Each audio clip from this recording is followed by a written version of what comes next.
Right. Good afternoon, good evening, ladies and gentlemen. Of course, I'm glad that you're watching Afrique 24-hour TV, and thank you for getting your time and tuning in to this wonderful show. Today is another evening that we meet here. So, welcome everybody. I can see Goodyear is already there, Esther Stahl is already there, among others who are joining us. So, if you're joining us, kindly ensure that you subscribe to our channel, that is Afrique 24-hour TV. This is our daily political talk show, a talk show that gives us an opportunity to interact with the most things that are affecting our country in politics, economy, health, and even social and cultural life. So, welcome. Today is another fine day. I know there are some EPL games going on. Goodyear is yet to update me. I don't know if his team is playing today, and because already Arsenal is back on top of the league and such kind of stories. So karibuni sana. If you are joining me and you've not subscribed to Afrique, kindly ensure that you have subscribed to Afrique 24-hour TV. So I know there's a lot that is happening outside there. There's a lot that people are yet to discuss, and there's a lot that is happening in the world of politics. But I'll just want us to start by looking at something that is very, very, very, very much important to this country, and this is the matters health. So before we get into the politics of inheritance, the party politics, because of course we know this month of April, the ODM party is going to have some grassroots elections in some selected counties, different days from 27th of April 2024. We're also going to have polls, grassroots elections in the UDA party. And we also know that Dabadi have also he also hinted that there is going to be an earthquake whereby members of ANC are going to defect to UDA. It's also interesting that when you go to Meru, their governor, who is an independent candidate, Kawira Mwangaza, I think also wants to participate in the UDA by elections. And in participating in these by elections, the MCS, they are telling them that if the UDA MCS, that if you are really serious and you want to participate in UDA no elections, the grassroots elections, then you need to show us proof. You need to prove to us that you've joined UDA, and that proof can only be done when you go to the register of political parties and say that I'm no longer independent candidate and I've now joined UDA. And the MCs obviously are tricking her because they know they'll use that one against her to do what, to impeach her, because it's against the law.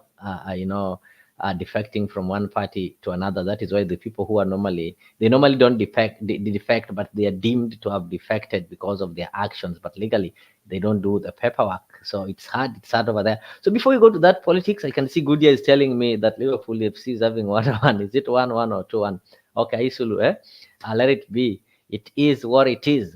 Jeff Onyapidi, karibu sana, karibu sana, karibu sana. And ensure you tell me where you are joining from, as you just type and send greetings and your concerns there. Ensure that you also tell me from which part of the world, not which part of the country. I know people in different parts of the world, people in different countries. There's some in Africa, like us here. There are some also joining us from overseas. There are someone joining us from Europe. There's someone joining us from Australia, and there's someone also joining us from America, both north and southern parts. So let me know where you are joining me from. It seems the fans of Liverpool are really happy. I can see how Goodyear is really responding to that top of the game, forgetting that we're having some other games. I can also see some of the panelists here telling me that, wait, we are finishing this Chelsea game. We are joining the discussion. The discussion is gonna be hot, but we are first of all finishing. We are first of all finishing this game. Okay, it's okay. You keep on finish watching the game, then you join here. I want us to look at this health, the state of the health in this country. Yeah, the health talk. That's the first thing. The sudden fall of health department under CS Nakhumicha. And remember the major topic of discussion today, Babu Owino voted to do what? He voted to file a motion seeking removal of one CS, Susan Nakhumicha. And maybe if I can be able to, let me see if I can be able to get for you that motion. He already filed a notice. He already did it. He already filed a notice. And this is what that motion says. It was done 4th April 2024. That is today. He threatened yesterday, but he made it. He made sure that that one happened today. Babu Owino. Babu Owino is the member of Parliament of Embakasi East. Yes, for those people who don't know, Babu Owino, the one who is censoring a motion to impeach or to remove from office CS Susan Nakhumicha.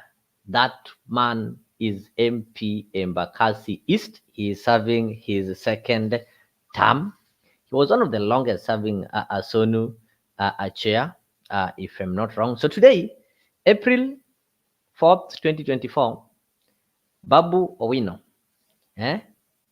Honorable Babu Owino wrote this to the clerk of the National Assembly. Of course, the clerk of the National Assembly, for those people who don't know, is somebody called Mr. Samuel Njoroge, CBS. Dear sir, notice of motion of removal of the Cabinet Secretary for Ministry of Health, Susan Nakhumicha. Pursuant to Article 152.6 of the Constitution, as read together with the Standing Order 66, I wish to notify you of my intention to move a special motion for removal of the Cabinet Secretary for Health from office on two grounds, namely, number one, gross violation of Article 26.1 and 43.1a of the Constitution, and two, incompetence. The above grounds are based on the following particulars. As a result of the doctors' strike, majority of Kenyans' right to life as well as right to highest attainable standard of health has been grossly violated since the strike began. That is 15th March 2024. The strike has been there for more than 2 weeks right now. Scores of Kenyans have been unable to access Medicare. In dire cases, some have even lost lives. The CS exhibited incompetence that has failed to avert the doctors' strike, which has now entered the third week. The CS has failed to honor the doctors' collective bargaining agreement, that is CBA, that has instead taken hard line and instead he is threatening the striking doctors. Number three, the CS further failed to appreciate the seriousness of the strike and has failed to provide a lasting solution to settle the demands of the medics, including hiring of interns, trainee doctors, and payment of salary arrears. So I'll be moving a motion and seek the resolution of the House to request His Excellency President to dismiss Secretary from office. That is Honorable Owino Paul Ongele. That is the one we traditionally call Babu Owino. I told you Babu Owino is the member of Parliament in Bakassi East. So Babu Owino is moving a motion to remove from office the CS Health. That is honorable, not honorable. Actually, she contested for women rep in Transoy and she was a member of Ford Kenya. And you have also, it's so funny. I don't know how this one is going to be because this motion will be discussed in the parliament and the speaker there is Moses Wetangula, the party leader of Ford Kenya. And remember, Nakhumicha vied on Ford Kenya ticket. She vied on Wetangula's ticket, of which Wetangula was her party leader. And you've been seeing her going to funerals, harambes, homecomings, baby showers together with the speaker. So the same speaker is the one who is going to preside over her impeachment or her removal from office motion that has been moved by Babu Owino. So I want us to look at the state of health in this country. We know we have so many things that the government prides itself of doing. The government has been telling us how they did this thing called the community health workers, the CHWs, and we've been told that these CHWs now there is each and every village has got one. And if you remember, the president said that no Kenya, will get sick and fail to get a medication. You when you feel sick, you don't need to go to the hospital direct. You can as well get these community health workers at your nearest homestead. Then they give you Panadol, Wakupime, pressure, and such kind of things. There's also this thing that they also attribute to themselves, something called the universal health care, whereby the CS and the members involved claim that this universal health care is really helping to ensure that Kenyans, and they're also changing the NHIF so that Kenyans who cannot be able to pay for the medication can get free medication, and the ones who can be able to pay, the ones who are paying 500 are going to pay less than that, like 300 and something like that. So I don't know your take on it, if it's really impacted positively on the Department of Health, now that we see this department is characterized by doctors strike. Various departments are really striking. And remember, on Tuesday, the government asked the doctors to end their strike in a statement that they issued, saying that the salary arrears have been paid and the trainee doctors will be hired from Thursday this week, which I think is today, at the cost of 2.4 billion. Yeah. And the doctors declined the proposal in total. They said they are declining everything. That one is according to Kenya Medical Practitioners and Dentist Union chairman Abidan Mwachi. He wrote on the social media X, the one that we used to call Twitter, adding that the government had not paying salary arrears. So the walkout, which has been compounded by a strike by clinical officer, clinical officers also joined this strike this week. This thing have left patients struggling to access care from expensive private hospitals, which has led to worsening of chronic illness and even death. We know that our hospitals, the public hospitals, have been having challenges. That are a fact. But despite the challenges that have always been there, somebody is always guaranteed that there's some basic services that you're going to get, like when you want the doctor's consultation. The problem has always been maybe things to do with the medicine and such kind of things, but the nurses are always there. Even if the drugs are not there, the syringes are not there, you are told to go and buy them outside. But the doctors and the medics are always there to examine you and give you direction, though you'll have to spend your money. But at this moment, these medics are not in the hospital. So what happens? This hospital, first of all, doesn't have medicine. Number two, they don't have the manpower, the human resource. So it's really sickening, and we can say that the country is sick. I see somebody in the comment section telling me that the problem started when the government decided to bring Benny Hinn to come and heal the nation, and they forgot that we're having doctors who need to treat the sick. So the nation is sick. The nation is sick. The nation is sick, and the nation is. I don't want to say the nation is dying, but things are not right. The strike is in week 3. The lily or the signs of strikes being called off are not there. Everybody is standing their ground. The doctors are saying that the arrears the doctors are demanding arose from 2017 collective bargaining agreement, that is the CBA in 2017. And the doctors are now demanding the provision of adequate medical insurance cover for themselves and their dependents. So they want their arrears. They want the employment of interns. And when you talk of interns are not students. These are doctors who've been completely trained. So they are called interns because they're working for the first time so that they can gain maybe that employment experience, but they've been completely trained. Apart from that, these doctors are also demanding adequate medical insurance cover for themselves and their dependents. And they also want the government to address frequent delays in salary payment and to start paying doctors who work in public hospitals as part of their higher degree courses. Those people who've done medicine and related courses, they'll tell you it's the most expensive. It's the most expensive, time consuming. Yeah. And you need to have brains. You need to have brains. So Kenyan's health sector, I think it's the doctors, according to the doctors, they claim it is underfunded and understaffed and is routined by strikes. Each and every time we see strikes at the county levels, at the national levels. So this time round, It's really one of the longest strikes that we are seeing. We don't know what the government is going to do, but the president has been silent on this. But people are now calling on the president to speak on it. And how do they expect the president to speak? Because the president is not the cabinet secretary of health. Somebody has been assigned the duty. So it means somebody is not doing their duty well. And doing the duty well doesn't mean that the CS gets to the theaters or the CS gets to the hospitals, don the, how do you call it, a dust coat and start treating patients. It means the CS should provide guidance, get a way of sitting down with these doctors and sorting out this issue. But as it turns out, it's claimed that the CS is arrogant and is chest stamping. I'll play for you one of the videos that the CS was chest stamping. Goodyear keeps on updating me. Yes, Liverpool is leading 3-1.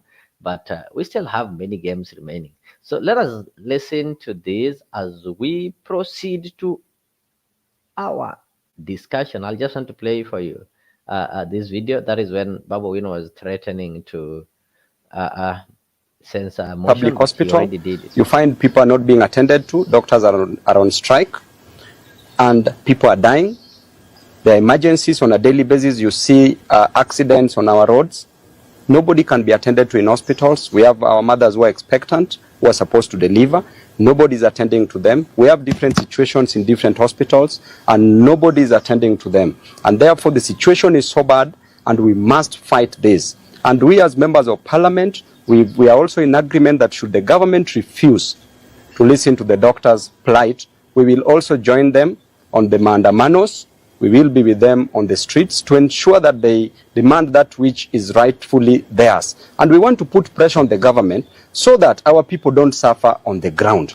We don't want the government to demand. You must come with the rule of equals and opposites. Number one, invite, do not demand. So when the government is demanding that doctors must go back, what are they trying to do?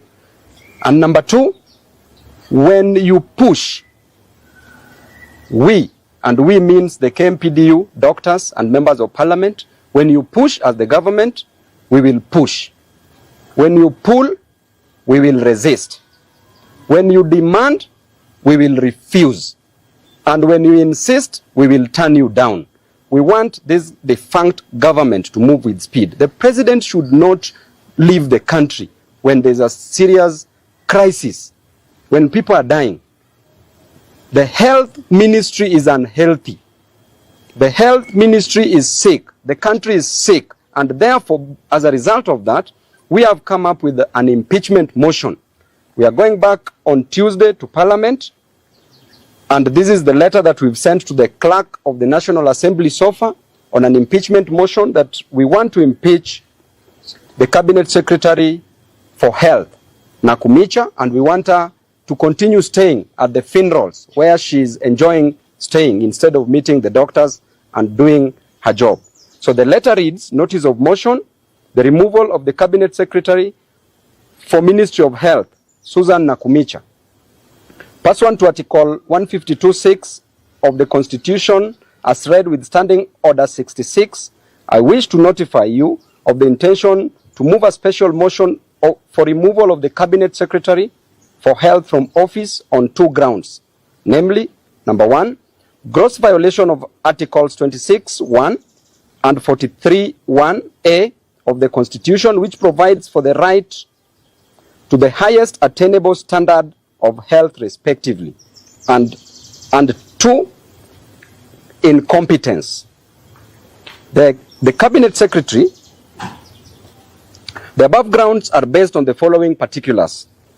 The Cabinet Secretary has failed to appreciate the seriousness of the strike and has failed to provide a lasting solution to settle the demands of the medics, including hiring of trainee doctors and payment of salary arrears. Number two, the CS failed to avert the doctor strike, which has now entered its third week. Those are 21 days. The CS has instead taken a hard line and is instead threatening the striking doctors with immediate sacking and replacement. And therefore, we shall disappoint her and we want the president to appoint somebody else. Number three, as a result of the doctor strike, scores of Kenyans have been unable to access medical care, and in dire cases, some Kenyans have lost their lives. I will be moving this motion and seek solidarity forever, for the union makes us strong. When you look at Parliament, as at now, all members of Parliament, it is their constituents who are affected. It is their constituents who are sick and tired of what is happening. It is their constituents who are in various hospitals. And therefore, as we speak now, we already have around 111 members of Parliament who've texted me and assured me that they are going to sign the impeachment motion and they are going to support it on the floor of the House. And this will be the greatest impeachment ever. Why? Because of the arrogance, the ignorance. I think you've heard that. Let me get the comments from Geoffrey Ruto before I go to there's some I can also see there from Goodyear. This is what Geoffrey Ruto is saying.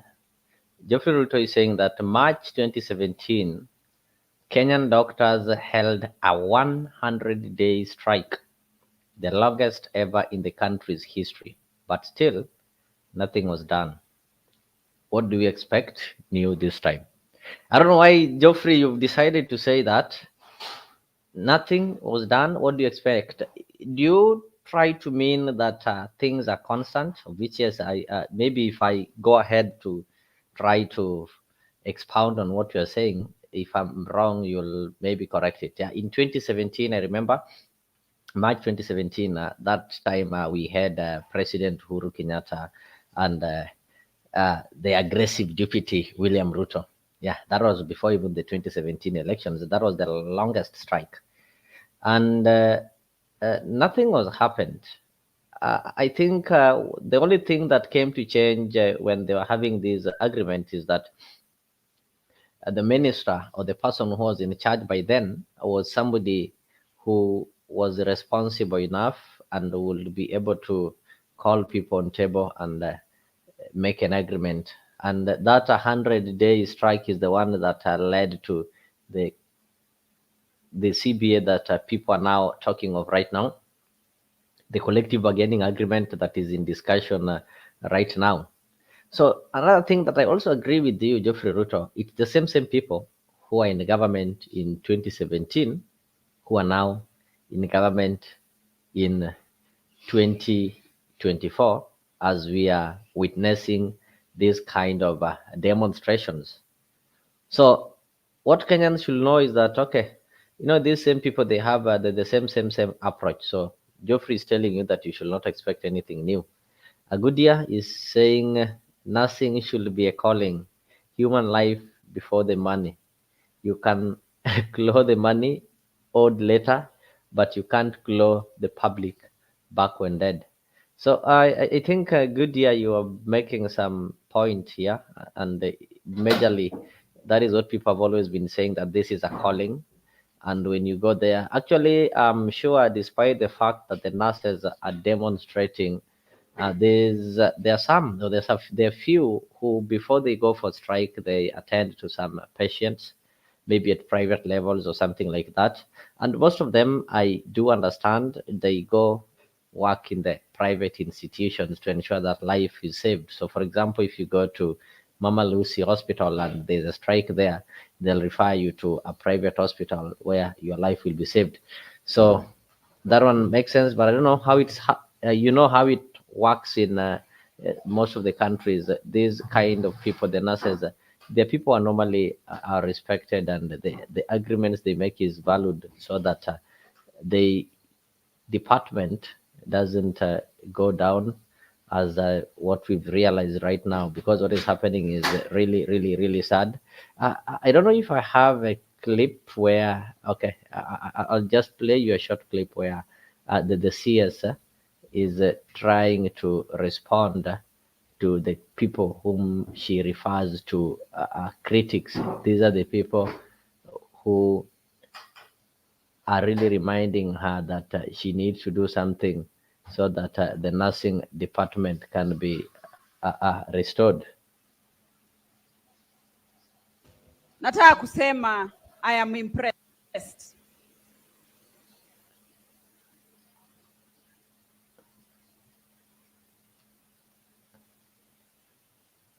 Alipagumu sana, lakini imani ikasimama. Mahali pagumu kwa sababu Daisy ni kazini yangu. Na huyu Jackie ni rafiki yangu. Na huyu Nabwera akinisalimia huwa ananifinya mkono. Sasa leo nimejua.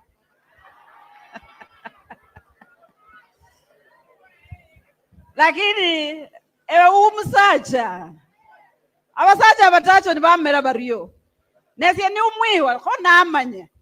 Na hii lugari nolola savula ino yesi yana bakasakane babina mwabenga. Kwa hivyo lugari inajua kuchagua wanaume sawa sawa. Mimi ni waziri wenu wa afya. Na mimi kukuwa waziri wa afya iligharimu mkono ya Mungu. Na hiyo mkono ya Mungu ilipitia kwa Papa Speaker Moses Masika Wetangula. Wale wanasema speaker hajafanya kitu, mimi kama exhibit niko hapa. Kama kuna maswali muanze kuniuliza mimi. Na kuna wengi ambao najua ambao huyu speaker ameshika mkono. Na katika yeye kunishika mkono, nyinyi mnajua vile hii serikali iliingia ikasema mambo ya afya itaweka mbele. Muda mchache sana. Na Mheshimiwa Wandae, please when you come tell these people. Hakuna sheria zimewahi pitishwa vile nilipitisha sheria za afya. That is a record and it speaks for itself. Hawa watu tunaita community health promoters. Hawako tu hapa Lugari, wako Kenya mzima. Hata kule kwenyu Mheshimiwa Wandae unajua wanaitwa Nyamurerwa. Na wanafanya kazi kwa sababu ya hao wananchi. Kupitia hii serikali vile tuliingia, madawa kule KEMSA ilikuwa 40%. Saa hiyo madawa iko 60%. Kupitia hii serikali wale watu walikuwa wanaiba pesa kwa NHIF, milango zote Nakhumicha amefunga. Ile imebaki sasa nyinyi ni kuanza kupata afya. Na hata nilikuwa nimeshajipanga. Hii serikali ilikuwa imesema kuanzia mwezi huu wa 3 kila mtu ambaye NHIF yake ilikuwa shilingi 500 anaanza kulipa 300. Sasa yani abamdenyazi nesini. Ofundo nafunina murifunini. Hona hakalusiasi handi samwenya abamdenyamrie. Mimi nataka kuwaomba kwa unyenyekevu. Wanasema heshima sio utumwa. Na kuna mheshimiwa amesema hapa na amesema mambo ya ukweli. Ile mambo mzuri yote, ile barabara hii mnasema, na ule amesema ukweli ya kwamba inapita Bapton kwetu huko. Na by the way, baba yangu anatoka hapa Chekalini. Kuka yangu anaita Andrea, alikuwa mtu wa jeshi la wokovu. Simiyu, si mnamjua? Mama yangu anatoka hapa Mayoyo kwa mzee anaitwa Wepuko. Kwa hivyo I have all the rights to speak and be here. Hiyo barabara mnasema inafika Bapton. Mbunge na wabunge wetu wasipofanya kazi na serikali haitapatikana. That is the truth, it is the fact, nothing can change it. Vile nimeketi hapa, Mheshimiwa Nabii amekuja akanieleza, my sister, niko na KMTC hapa, iko kwa rented. Na nikamwambia wewe weka pesa ya CDF kidogo na Yeah, I think you heard that. And maybe I'll get back to that later, and we'll see. Could it be that we do a lot of politics? That is why we cannot be able to solve some of these things. The good idea is saying that most Kenyan doctors and nurses left for a European country, and guess what? They were protesting there too. That's a real catch 22. Better the devil, you know. Yeah, it's true. Good year. Most Kenyan nurses currently they are looking for job overseas, and I think we are one of the countries in Africa that exports our nurses and doctors overseas. If you go to these countries, you'll find that go to countries like Australia, go to Canada. Uh, the nurses there, most of them are Kenyans. So Kenyan nurses and doctors, after spending money from the government, that is help and all that thing, they go and do what? They go and work overseas. So it's something that is true. You're telling me that they also went to demonstrate there. Laban Misiani amesema ile kitu ni kitu gani? Tawe movement can solve this. Laban, how can Tawe movement solve this problem of healthcare? You've just had Nakhumicha is talking about health. She's telling you what she's done, and I'll tell you what people. Oparanya told her. No, Oparanya is a governor who've been a minister, I think, of planning, minister of finance, been a governor. They've dealt with these doctors. There's some important sentiments that he made. Laman, the Nancy Baraza style of speech, you should know people. Yeah, actually, and that is why doctors have refused to talk to the government. There was a resolution on Tuesday, and the government was requesting them to get to work as they honor some of the demands this week, but the doctors said no. I think it's because of the Nancy Baraza style of speech, the arrogance that the cabinet secretary is trying to portray. It's laughable what she's talking about. So Goodyear, those are some of the things that maybe makes the doctor feel that the cabinet secretary is responsible for this and is not serious in coming up with a solution. Listen to what Oparanya told her. CS Health, na kushukuru sana, kazi yako umejaribu, lakini mambo ya udaktari si mambo ya kuongea kwa matanga. And I'm surprised you have sat here the whole time. I would be thinking you would be somewhere working on doctors.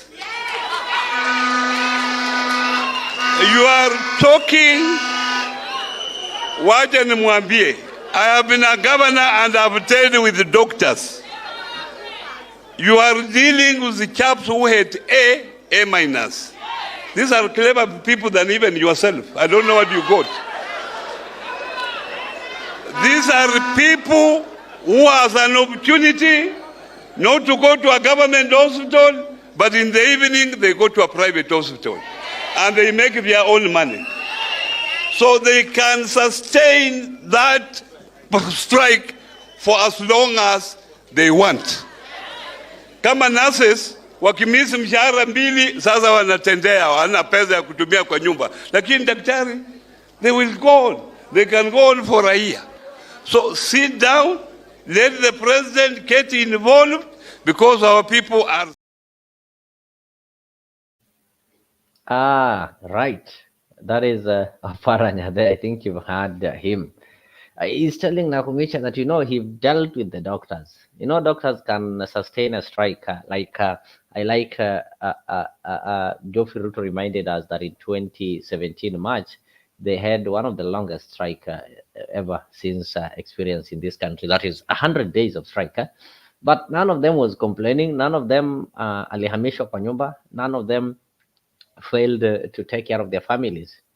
And Oparanya just told you the secret is, for nurses, if they miss it, they'll start feeling it in their pockets. You can threaten them and tell them that, we are going to deduct your salary, the way they threaten people. If you want salary, and somebody will think of, okay, I better get the little that I'm getting than get nothing. But for the doctors, you can't threaten them that you're going to sack them. Because how many of you go to these public hospitals and maybe sometimes you miss a doctor and they refer you to a private hospital and you find the same doctor you've been finding in these public hospitals. I once experienced one in the one in Russia, the one Jaramogi Oginga Odinga in Kisumu. So it's one doctor who is giving services at Jaramogi, and the same doctor is giving services opposite. There's some big hospital opposite there. So one doctor will be giving services at maybe Omalusi, and the same doctor is giving services at Aga Khan. So that is why they normally tell you that appointment is on Tuesday and such kind of thing. So this is somebody you cannot threaten with the sacking. If you sack them, that is a good thing. It's better for them. They can now go hustle or get some work over there. If you don't pay them even for 3 months, they'll still get money outside there. Unlike teachers, if you don't pay them for a month, watakuwa meisha, and you threaten them, I'll not pay you, they'll end the strike. So doctors are, are that cunning.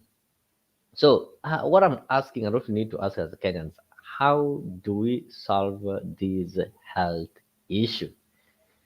Is it not the right time that we put responsible people, we put experts, we put people who are experienced in these kind of dockets, rather than just putting political loyalists or people who supported you politically, but they don't have any idea in these kind of dockets?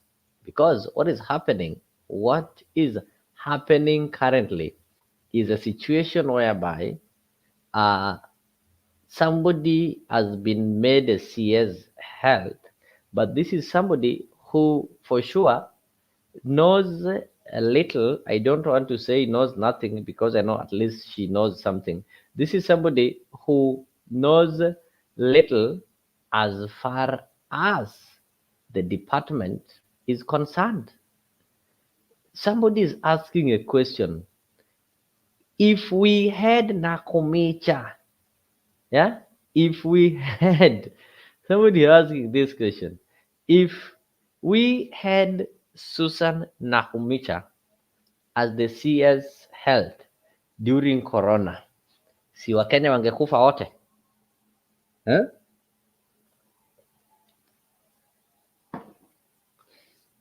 Imagine having Nakhumicha as the CS during Corona. You people know we had one Mutai Kagwe, and he became a household name. He was there when needed. He gave timely updates.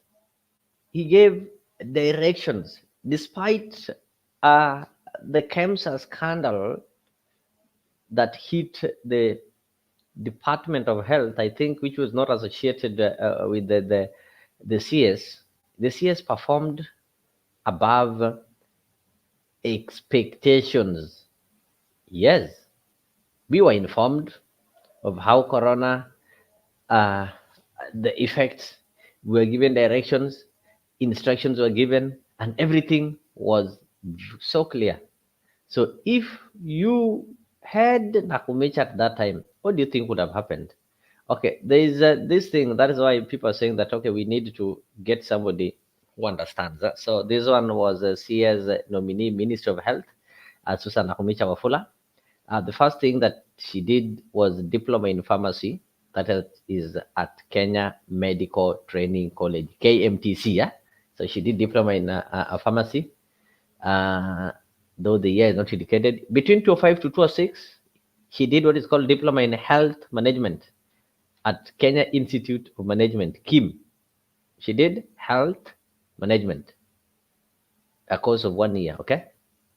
2012 to 2014, 2 years, she did Master of Science in Procurement and Logistics. She is pursuing PhD Business Management, Operation Management, Logistics. That is what she was doing by the time she applied. The same 2006, when she was in Kenya Institute of Management, she started doing pharmacy in charge, AR Kisumu branch. sorry, she was the pharmacy in charge. That is immediately she completed her diploma in healthcare management, akapata kazi the same year pale AAR Kisumu branch. She was the pharmacy in charge. In 2007 to 2013, she was a purchasing manager, mission for essential drugs and supplies. In 2013, she was a procurement intern. She was an intern, actually, a procurement intern. That in 2013, Kenya Medical Supplies Agency at KEMSA. Mm, mm. So that is the CV of the CS that we're having for health. And that is why you see people are making a lot of complaints, and people are really feeling that the CS is not doing enough to end the strikes. I don't know you are feeling from that end. And thank you so much for joining this. And even as we continue with this kind of discussion, of course, it was important that we look at the state of health in this country, because we cannot have a country if the country gets sicker and sicker the way it is sick right now. With time, we will not have a country. So one of the most important, one of the critical department in a society is health department. When everybody is healthy, everything will move on smoothly. But when people are not healthy, you'll find that there are things that will not things will not work out. Susan Mafula sounds good. Susan Mafula sounds a very clever and a smart lady. Why can she put the knowledge in practice? That's a question that almost everybody is asking. Yeah, when you listen to her, she's somebody who sounds clever. She looks clever, actually. But the problem is now putting it into practice. So karibuni to the show. Welcome. And this, even as you join, I request you to subscribe to Afrique 24-hour TV. Ensure that you subscribe. We have so many programs, like tomorrow on Friday at 8 p.m. East African time, we are going to have Bed of Roses. So subscribe and ensure you don't miss that. So let me take a short water break, then we will be back. Join us every Friday from 8 p.m. to 9 p.m. for a captivating journey into the world of love, relationships, and romance, presented by the dynamic trio Maggie Knox, MC Jesse, and Annie Owero. Bed of Roses promises to be your weekly dose of heartwarming stories, insightful discussions, and expert advice on matters of the heart. Whether you're single, in a relationship, or simply love a good love story, this is the show for you. Don't miss out on the chance to unwind and indulge in the joys and challenges of love, all brought to you by our talented hosts. Tune into Afrique 24 every Friday from 8 p.m. to 9 p.m. and let us guide you through the enchanting world of Bed of Roses. Subscribe now and mark your calendars. You don't want to miss this. See you there.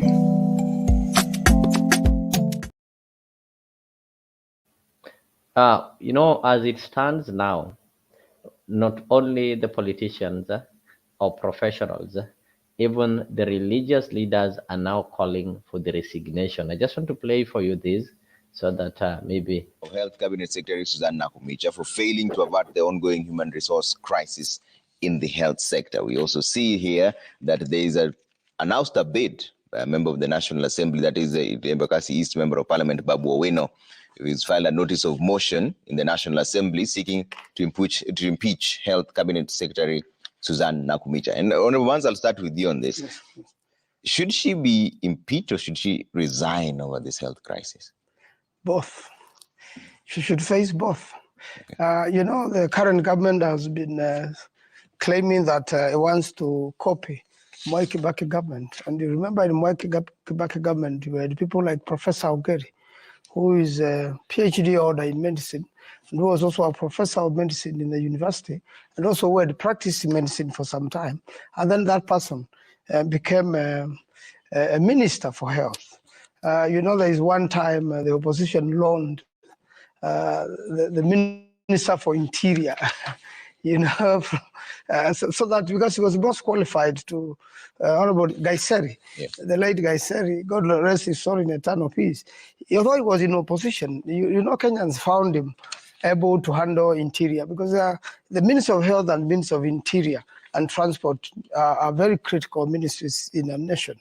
And therefore, from what Nakhumicha has been, how she's been dealing with the health sector, first of all, shows what I want to agree with the Babu Owino, incompetence. We even want to know what is our school trail. We've had very many fake degrees in this country, and people who pretend, pretenders to the throne, people who pretend that they can be able to handle a certain job, yet they are totally unable to handle. I want to agree with the cartoon in the Standard today. Nakhumicha has really been knocked down by the doctors. The Ministry of Health is so important in the country. So many people are dying right now. I've heard reports from Makueni, district Makueni level 5 hospital. There are a lot of cries all over, the country. Kenyatta National Hospital. And you imagine health means everything. First the government needs to protect life. And upon protection of life, then the other things follow. If you are totally unable to protect life out of a very easy matter, then you're going to have a problem. You need doctors, just like you need pilots, and many other professions. Now, if Nakhumicha herself falls sick, what will happen to her? She needs doctors. But is it fair to put this squarely at the doorstep of the CS, considering, one, these are historical issues. They are emerging from the 2017 CBA. Also, at the same time, there's an offer that has been put forward by the Public Service Commission from the doctors. They've rejected it. Is it fair to call for a resignation, whereas there seems to be attempts to resolve this, and it's not squarely? Well, whatever is being offered, the doctors are very reasonable. They said out of 10 demands, if 6 are met, it makes a lot of sense. If you just, what the government has proposed is really ridiculous. If they could up their game or could get serious with the matter, it would be better. If the doctors agree to be subdued now, then all that CBA and all those things have been doing over the years are nonsense. So it's a high time we protected doctors in this country. They are the most brainy people. There are people who sacrifice. One of the things they are fighting over is the risk. You remember what happened during COVID and doctors. Most doctors and even student trainees passed on. Their families who are trained doctors, who are being relied on their family are no more. And every other time there are strange diseases and they have to handle risky situations while saving people's life. Okay. Why not give them this particular chance and there's a budget? Okay. So I think she should be, she should stop being difficult unnecessarily, get serious about it or resign. Okay.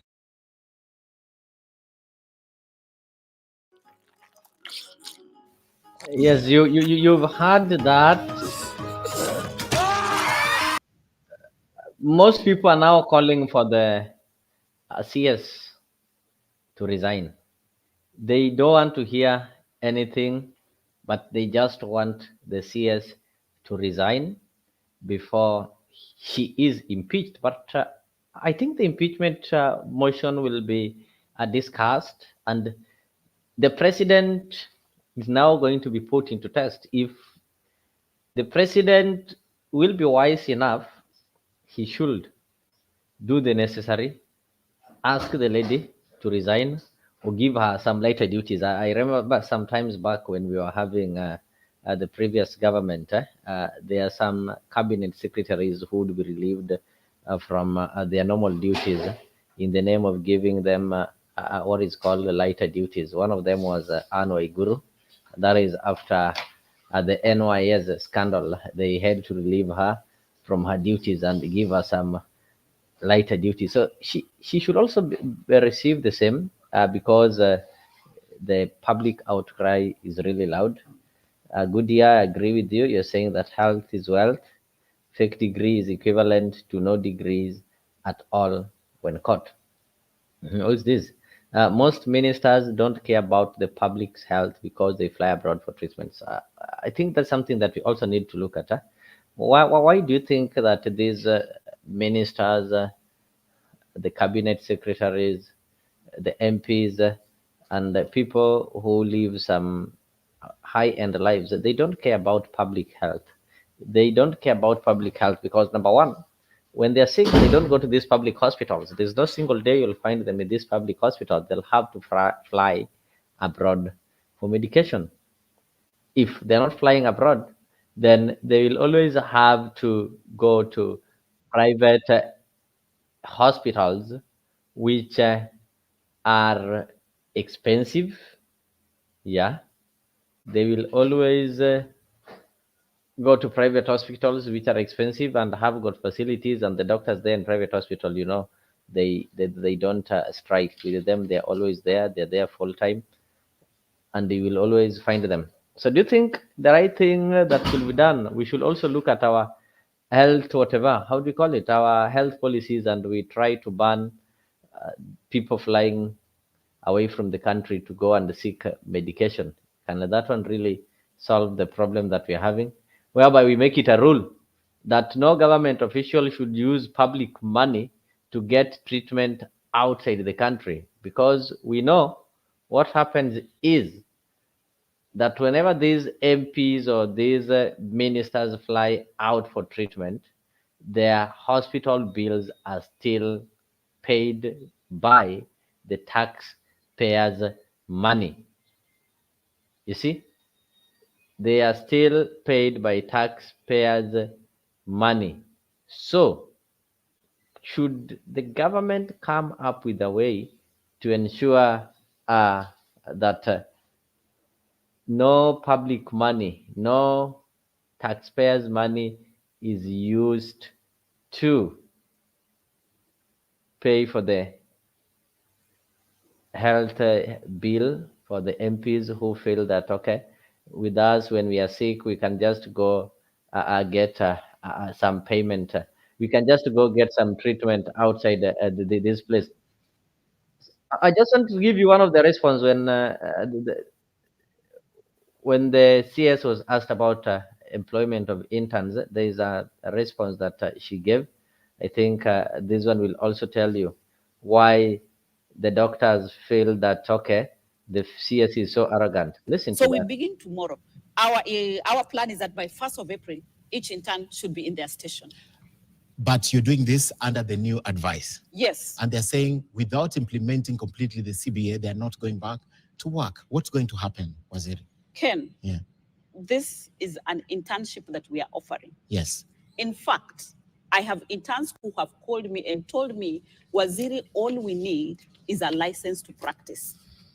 I have about 50 who have told me they are willing even to work without, they're willing to go for internship without any stipend, without any payment, so that they get their license to practice. And that should be the end game, that they need to practice as a doctor, they need to practice as a pharmacist, as a dentist, but they cannot practice without a license. So what the ministry is doing is to facilitate for them to get this experience and get a license to go and practice. Ken, we are going to have them after they get their license. And they'll be back at me asking for employment. Right now in this country, we have close to 3,000 doctors that are unemployed.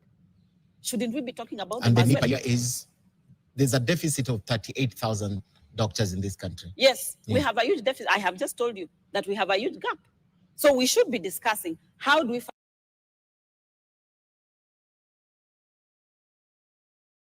That I can see True TV. Oh, this is Mzalendo. Mzalendo, good evening. Good evening, Leo. Yeah. How How are you? I'm okay. I'm good. We are just after the Easter, and the Easter was really busy. We also had a World Safari Rally on the Easter Eve or the weekend.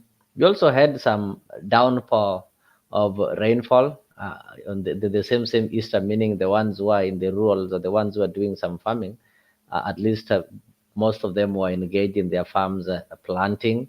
And the same time as they were planting, we also had some places where people are complaining that the fertilizers they were having were not okay, yet it was a planting season. Among the several accidents that happened over the weekend, some even involving the students, one even involving some youthful players.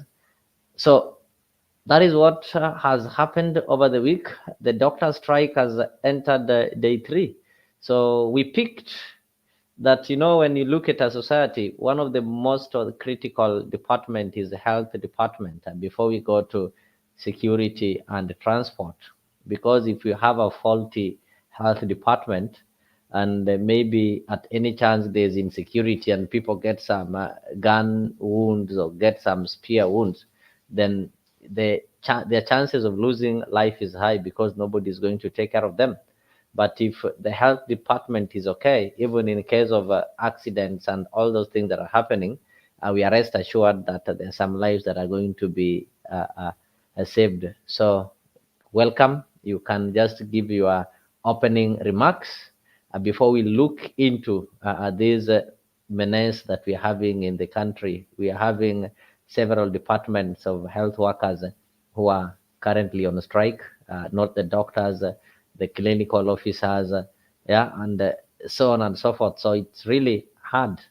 Unlike in maybe some years back, we'll only have, maybe if it is doctors, it is doctors alone. If it is nurses, it is nurses alone. But currently, almost most of the departments have been paralyzed, and the citizens, you just know the kind of the economy that we have currently and how people are really feeling. So now, apart from having pain of not getting medicine in the health facilities, they also have another problem of not getting somebody to prescribe for them that medicine that they can go and maybe buy outside there. So karibu sana, as we also welcome our viewers. I can see Brother Benson Media has also joined us. Goodia was here, is here. Laban Misani and Geoffrey Ruto, and the rest, the many who are watching us. And just a reminder, as I keep on reminding you, if you've not subscribed to Afrique, ensure that you do so, despite where you are viewing this program from. So Mzalendo, karibu sana. Thank you very much, Leo. I didn't see you over the Easter. I hope you enjoyed with your family. And to those who experienced tragedy over Easter, poleni sana, na Mungu atawapatia rehema wakati huu wa msiba. I'm very sorry for the accidents, the unfortunate accidents. Unfortunately, in Kenya, these accidents normally occur during the festive season. Drivers need to be very careful. NTNC needs to do their job thoroughly. You know, in developed countries, like where I am, drivers who drive commercial vehicles or drivers who drive passengers, most of the time, they go under very vigorous test for alcohol in their body, and that was done by the body called that is supposed to be in charge of transportation, like NTSC. They need to do a thorough job. I think we have not really exhausted the avenues of helping or of making our roads safer in our country. We need to look at things at another level. Now, on the issue today, this issue it's something that has been in the country for a long time. And I think maybe it is high time the president does something on the health sector. I think the president and the deputy are sleeping on their job.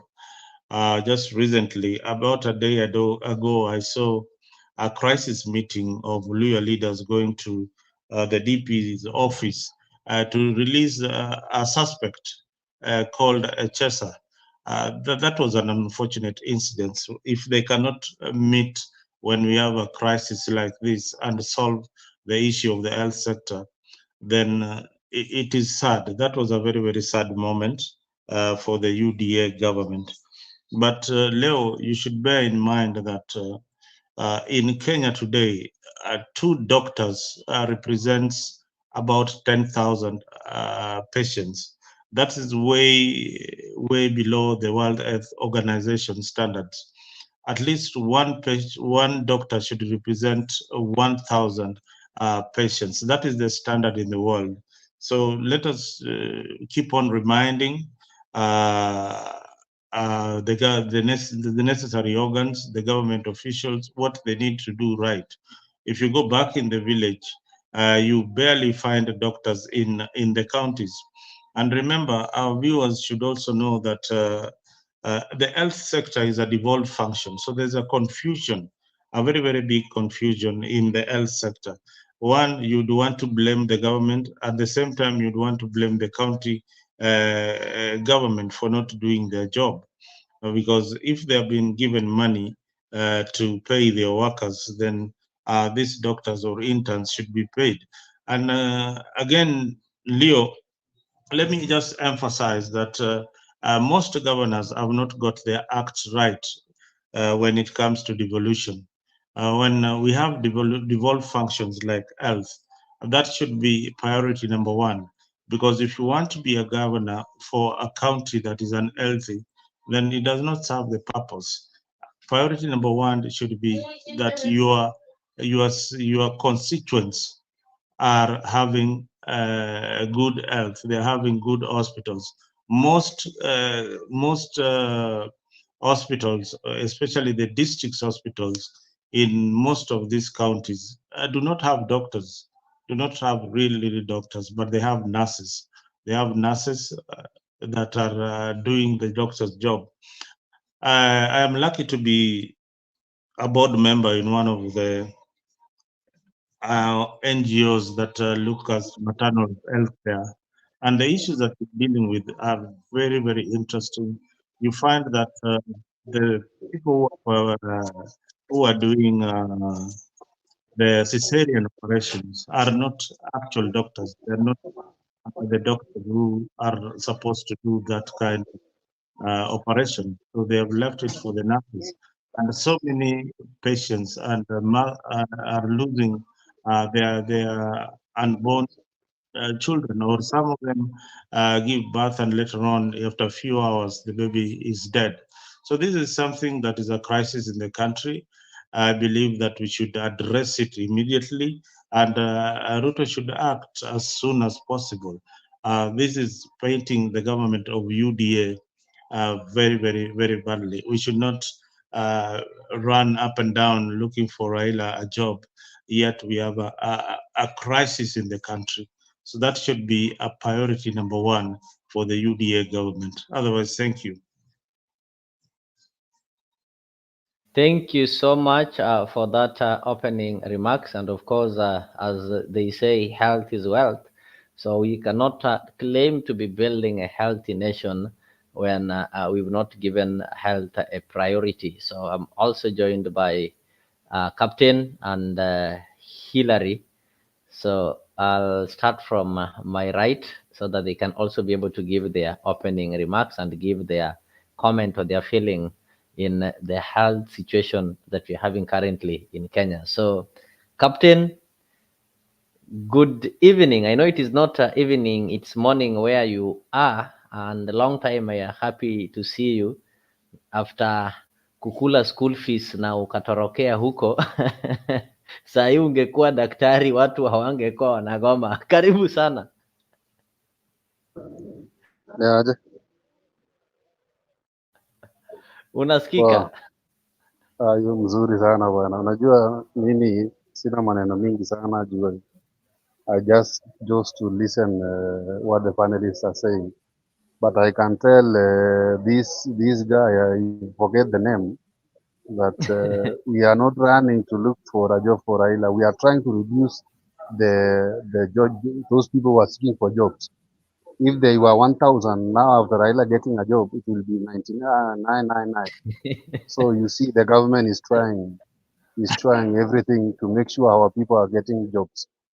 You see, so otherwise we have no problem. Nakhumicha, wacha afanye kazi, wache kukimbiza, kwa sababu labda saa zingine mnasema sijui ako related na nani na nani na nani. Wache kuingiza siasa kwa kazi. Otherwise, let me just remain listening. If anything that I see it is not going right the way this guy is telling us that we stop looking for a job for Raila. If we stop looking for that job, how do you think the streets will be?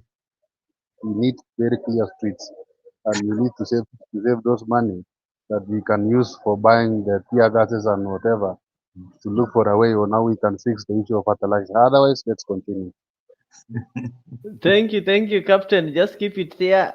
Sitoke, I know some responses are coming on your way, and you'll be able to respond to them accordingly.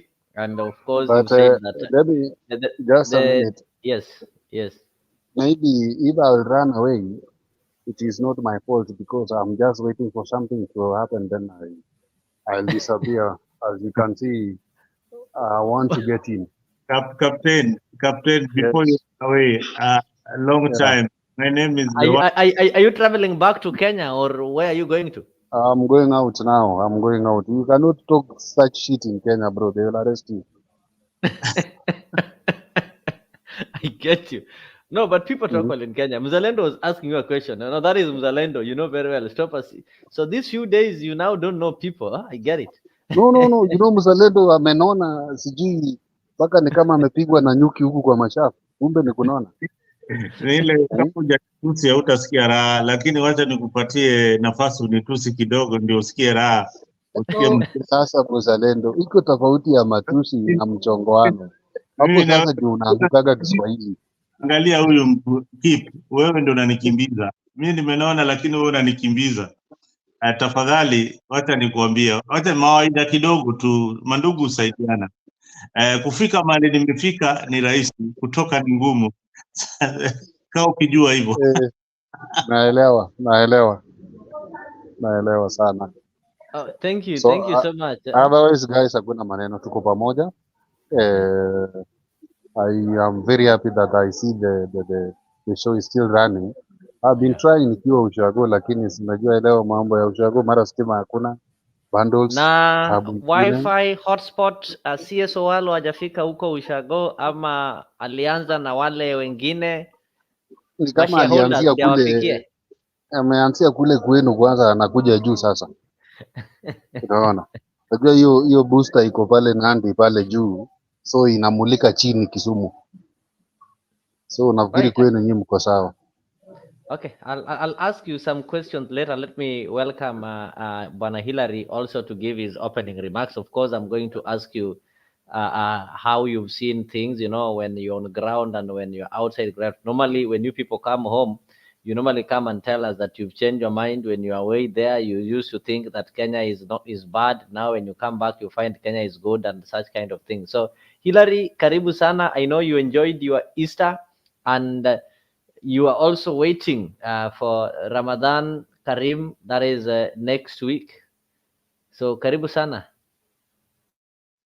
Asante sana leo. I think Ramadan zakuwa mzuri zaidi. Hii Easter ni shida tuna kina mzalendo. Mzalendo nimefurahi sana kuona.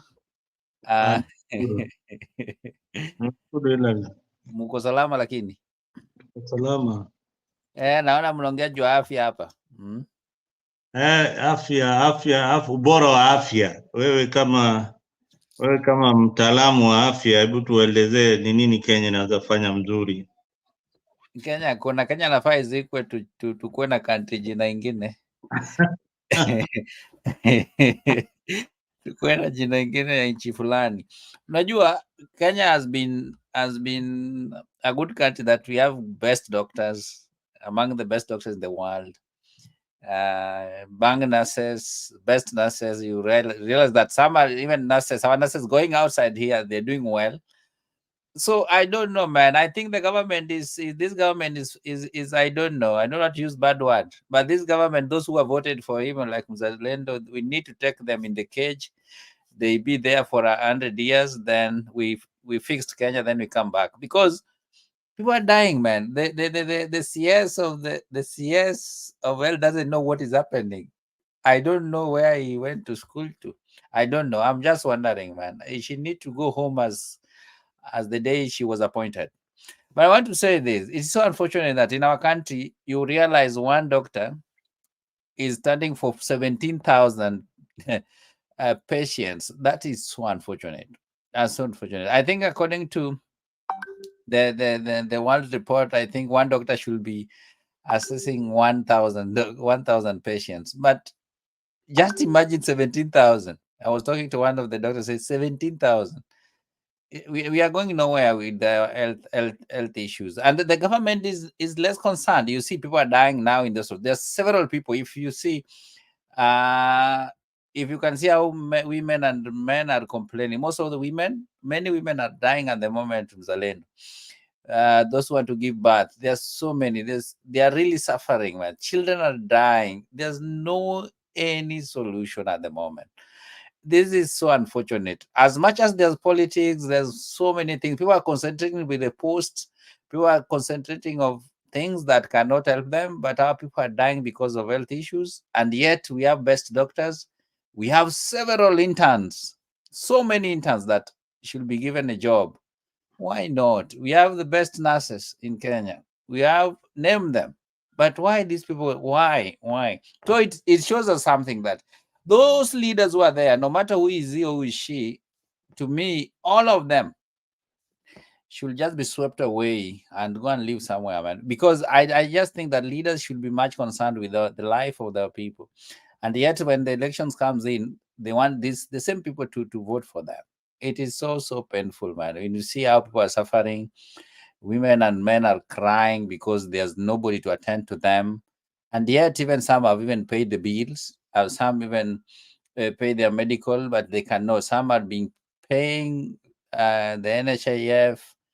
Money is being deducted all the time. It was added, and there's nothing is happening. So it's so unfortunate that the government today cannot even address this issue, but now they are campaigning of affordable housing, Raila to be AU. That, how can that one help? Being in AU chairmanship, how can that help people down here?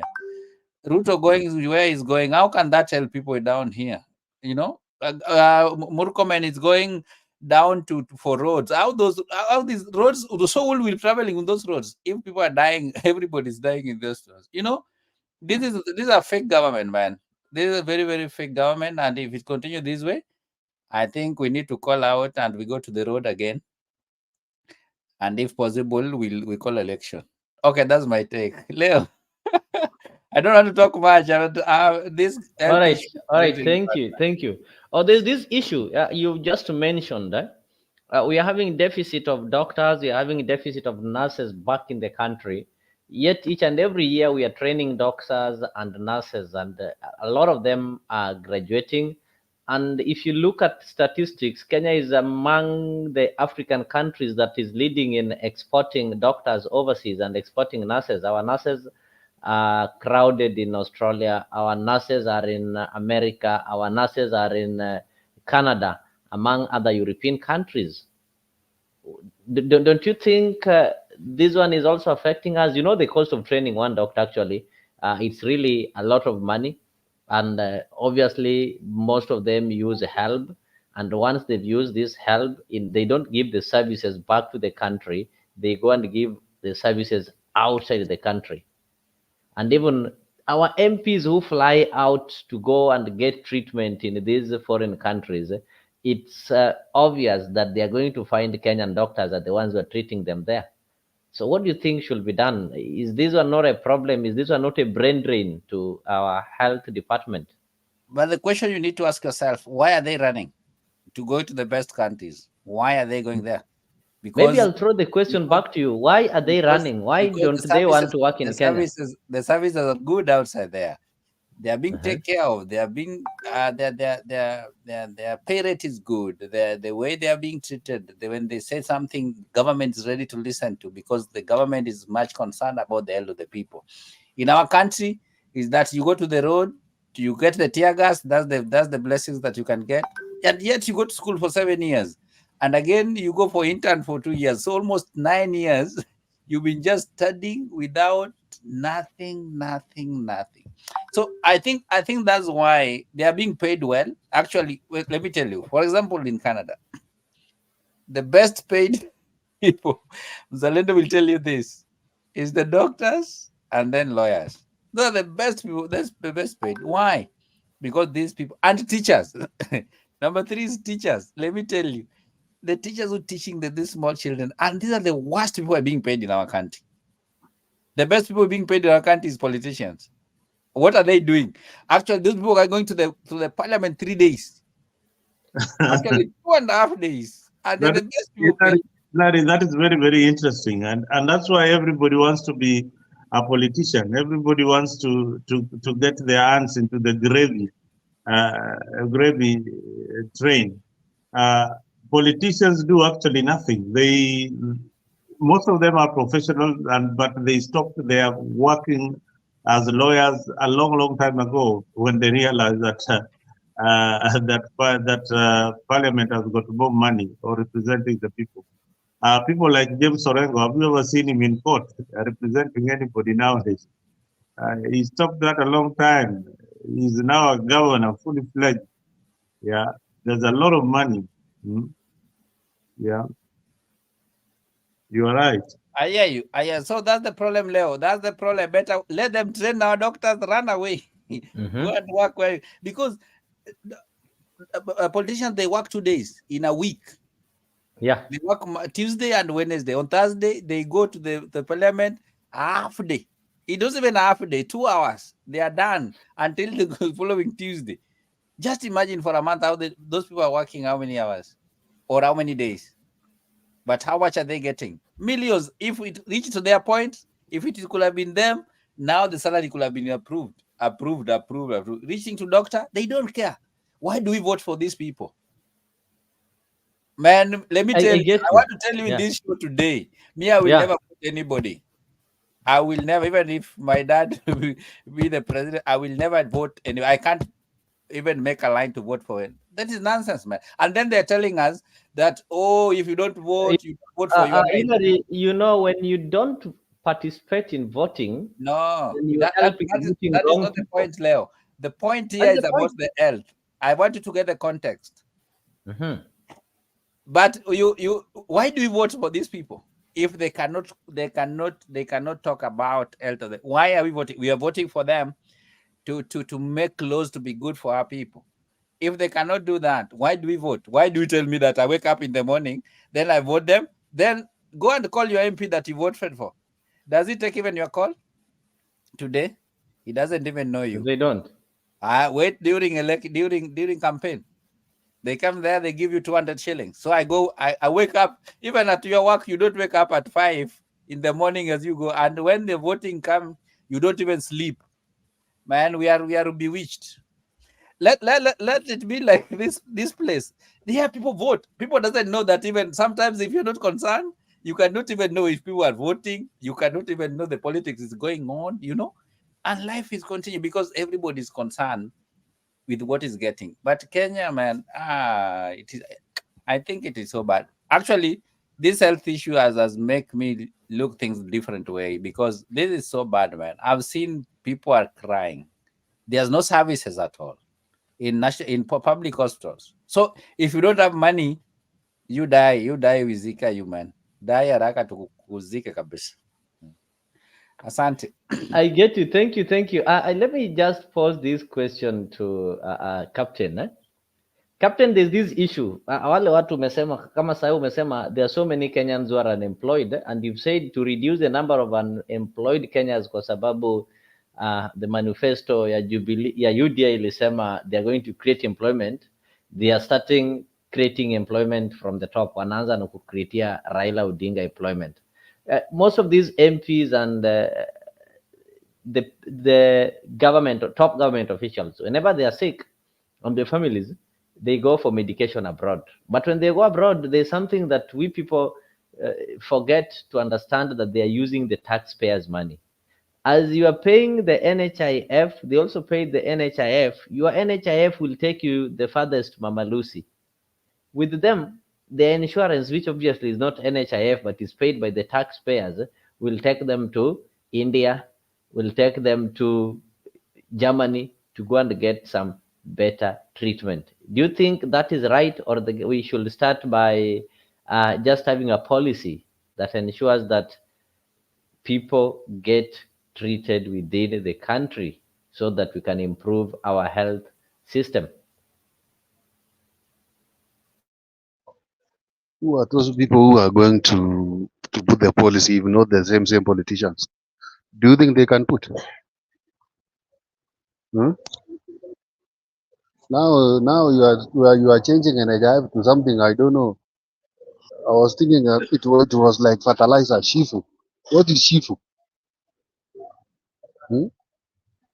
Because everything is failing. Mumeiba kwa upande wa NHIF, mumeona hapa tuko karibu kupatikana, ishapatikana hata kitambo. So mumekuja na jina ingine inaitwa shifu, tunapunguza ikuwe sijui mia tatu ama mia ngapi. Anyway, Nyabaya, I don't want to make noise to so many people. Let me just listen until I'll some allow you other to time. listen. I'll allow you to Yeah. listen. I'll go to Mzalendo. Mzalendo, before you came, we played some video of the Health Cabinet Secretary Nakhumicha giving some address, and if you looked at her speech, it was more political than somebody who is a cabinet secretary or somebody who is a minister who should be taking a responsibility. You would think that she was in the campaign mood, campaigning for an election that is not there. Do you think that she should be blamed for what is happening currently, for not maybe giving leadership and taking responsibility to ensure that things are sorted out in amicable way? Because if you look at the claims from the doctors, they're saying that the cabinet secretary is so arrogant. The cabinet secretary is not showing solutions. Instead, she is chest thumping. When they talk of interns, instead of this cabinet secretary telling them that, okay, we can do this, the cabinet secretary is telling them that, you see, I even have 50 interns who are ready to work for free. Do you think we should blame the cabinet secretary for what is happening? I think this is one sector that is in the wrong hands. Not that the cabinet secretary is saying anything wrong. In fact, sometimes he's saying things which are right. It's only that he's saying them at the wrong time when there's a crisis. That is the difference. There are some statements that she ought to not make. There are some statements that are right. When she's saying that those interns should be given licenses to practice, that is something that is right. But right now, what do they need? They need money. These doctors have been striking ever since, from Moi's time to Kibaki's time, to Uhuru Kenyatta's time to Ruto's time.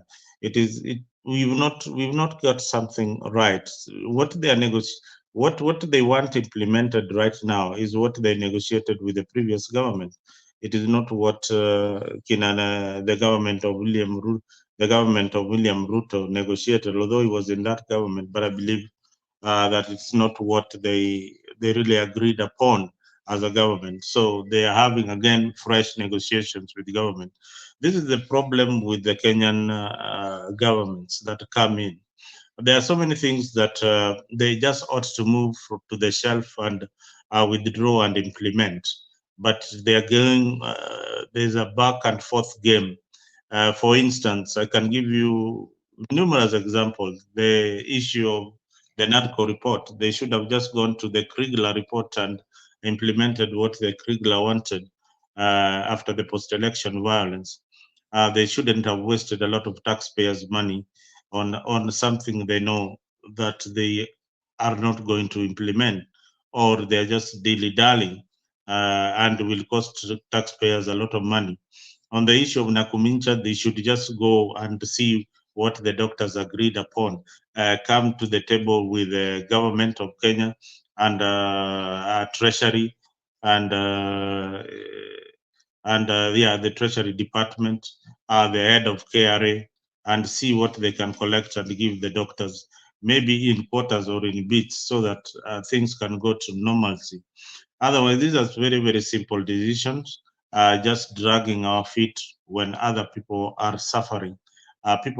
Today, as we speak, somebody has died in an hospital in Kenya because there was no doctor to help them.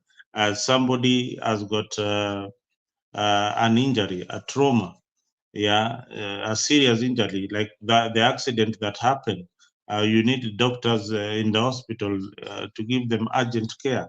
They are not those doctors. Those people are going to die.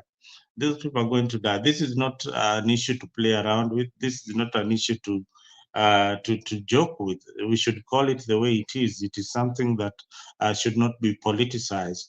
And I'm glad Babu Owino probably has taken the cue. I hope he's not taking the cue for popularity, but he's taking the cue to help Kenyans who are suffering. So this is something that ought to have been done a long time ago. A long time ago. The cabinet should have held a crisis meeting by yesterday. I don't see what William Ruto is doing in Ghana. I don't see that. He should have done something about it by yesterday, so that so that his government does the right thing at the right time before we lose so many Kenyans. I get you. I get you. And Hillary, Mr. Lenda is saying, okay, this is something that ought to have been implemented. In fact, this agreement, this CBA was entered into 2017.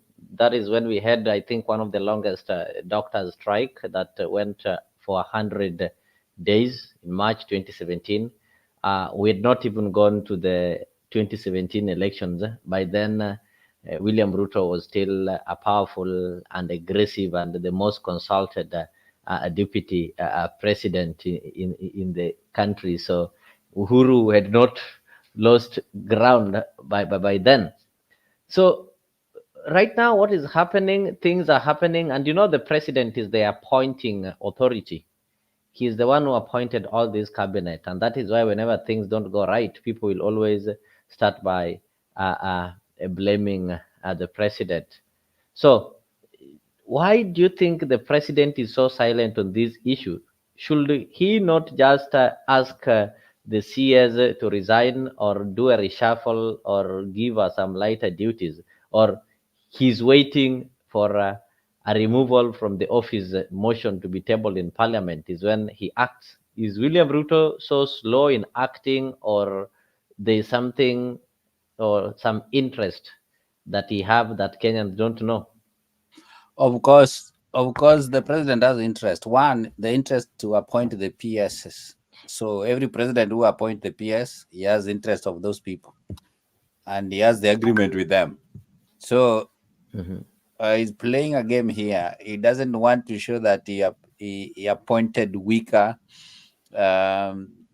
maybe weaker leaders. But one thing you should know that it is people, the people who tell you the strength of the leaders. You should not wait what Babu Owino want to do. I think as a president, he could have taken action. So we see the serious president. He could have been like Magufuli in this scenario.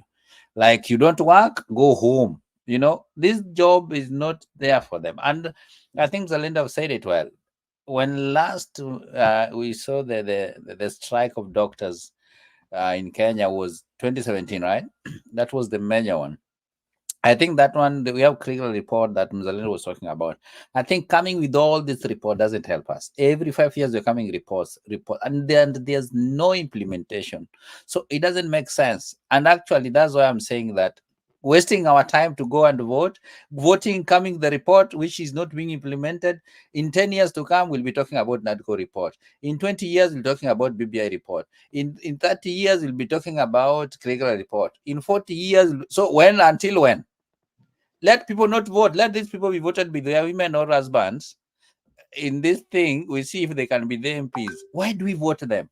If they cannot implement what they are saying, there's a report. They will come with so many reports. So when these people come, every team will have to come with the report. Until when? There's no system.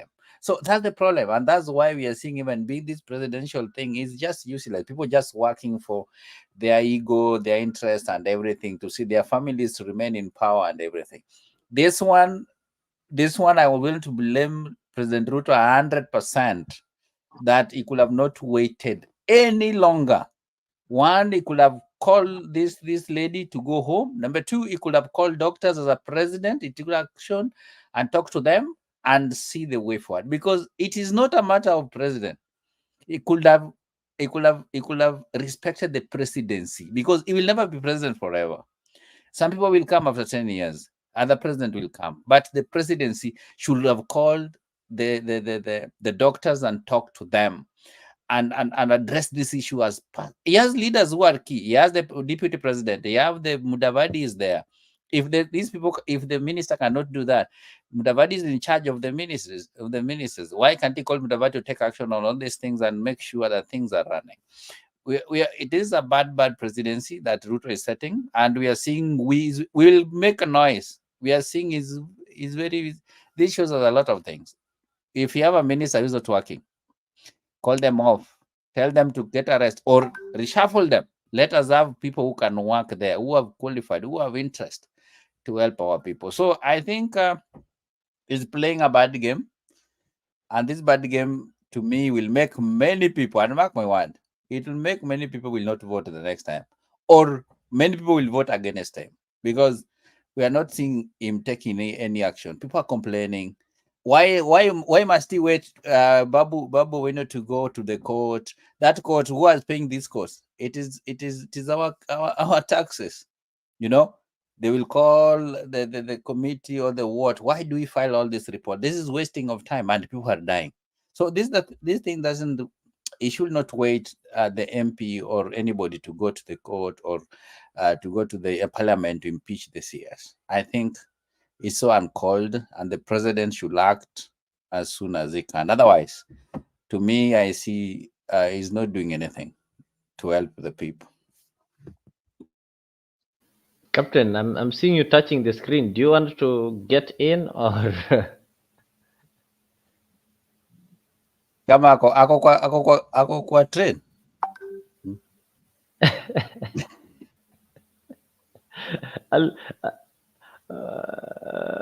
Jamaa yuko train, jamaa anataka kusafiri. Let me get to Mzalendo. Mzalendo, you heard what has been happening. Actually, the kind of politics that is being played in the matter of health, and the kind of arrogance claims that they claim, okay, Nakhumicha is showing some kind of arrogance in that ministry.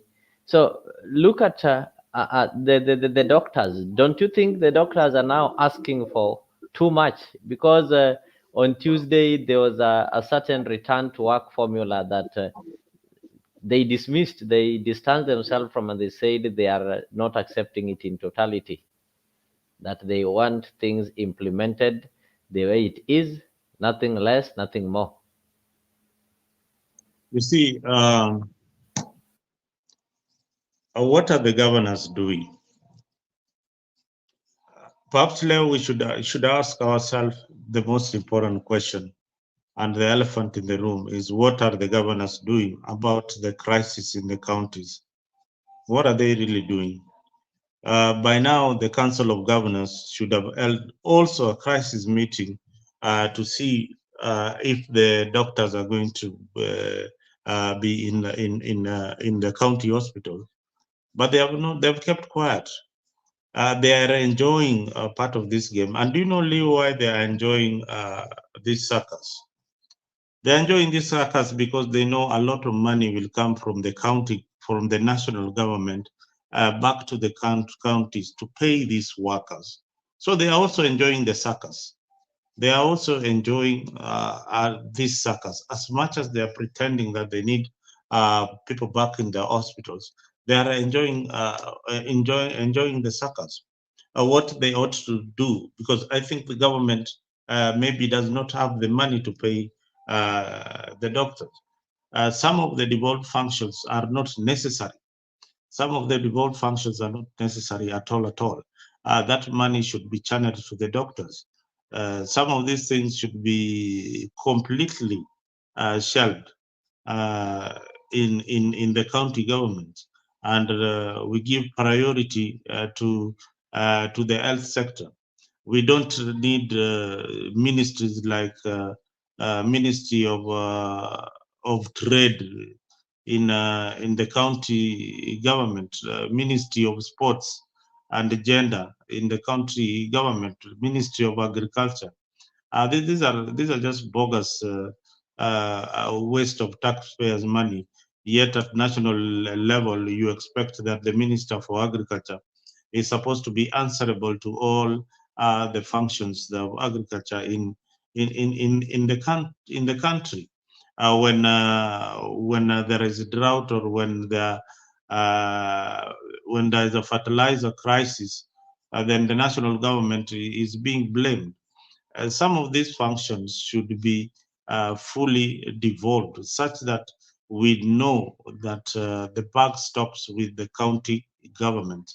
If the county governments are not able to pay the health workers, then that way we know that this particular county is not paying its workers. So, and to the national government, they need to release the money in good time to the county government. Whatever that the doctors are demanding is what is in arrears, what they ought to have been paid by the previous government. Probably the new governor in your county was not aware, or they didn't budget for it. Then they need to create a supplementary budget so that the workers can go to the to hospitals. But look at the funds that they have that are just lying idle. You'll find in most counties, Leo and the viewers outside there, you'll find that in most counties they have over 500 million lying for disaster management. This is a disaster. This is a disaster. They need to tap on that money so that they can help and save the health sector. So this disaster fund is what most county governors loot, plus the executive. They loot this money because if the county does not have any disaster in 5 years, yet their funds are already depleted. So they need to tap into this money, pay the workers whatever they are being paid. For example, paying an intern 15K, that is something that the county government ought to have done. Yeah, and hizo mshahara zao, let the counties handle it. What they are saying is that the county government is paying, but the county government is not needs to pay what is in the collective bargaining agreement, which I think is the role of the national government. So they tell the county government that, okay, we are paying this amount, so this amount that you'll be given. Or are you trying to say that we should have a situation whereby each county is having a different agreement with the doctors, so that maybe the agreement in Kisumu is different from the agreement in Muranga and agreement in Mombasa? You see, Kenya does not understand devolution. I keep on saying this all the time. What you are seeing about devolution is just 20% of how devolved government should work. They just borrowed a chapter from the American Constitution and placed it in our books as that we have this. This is a system that we need.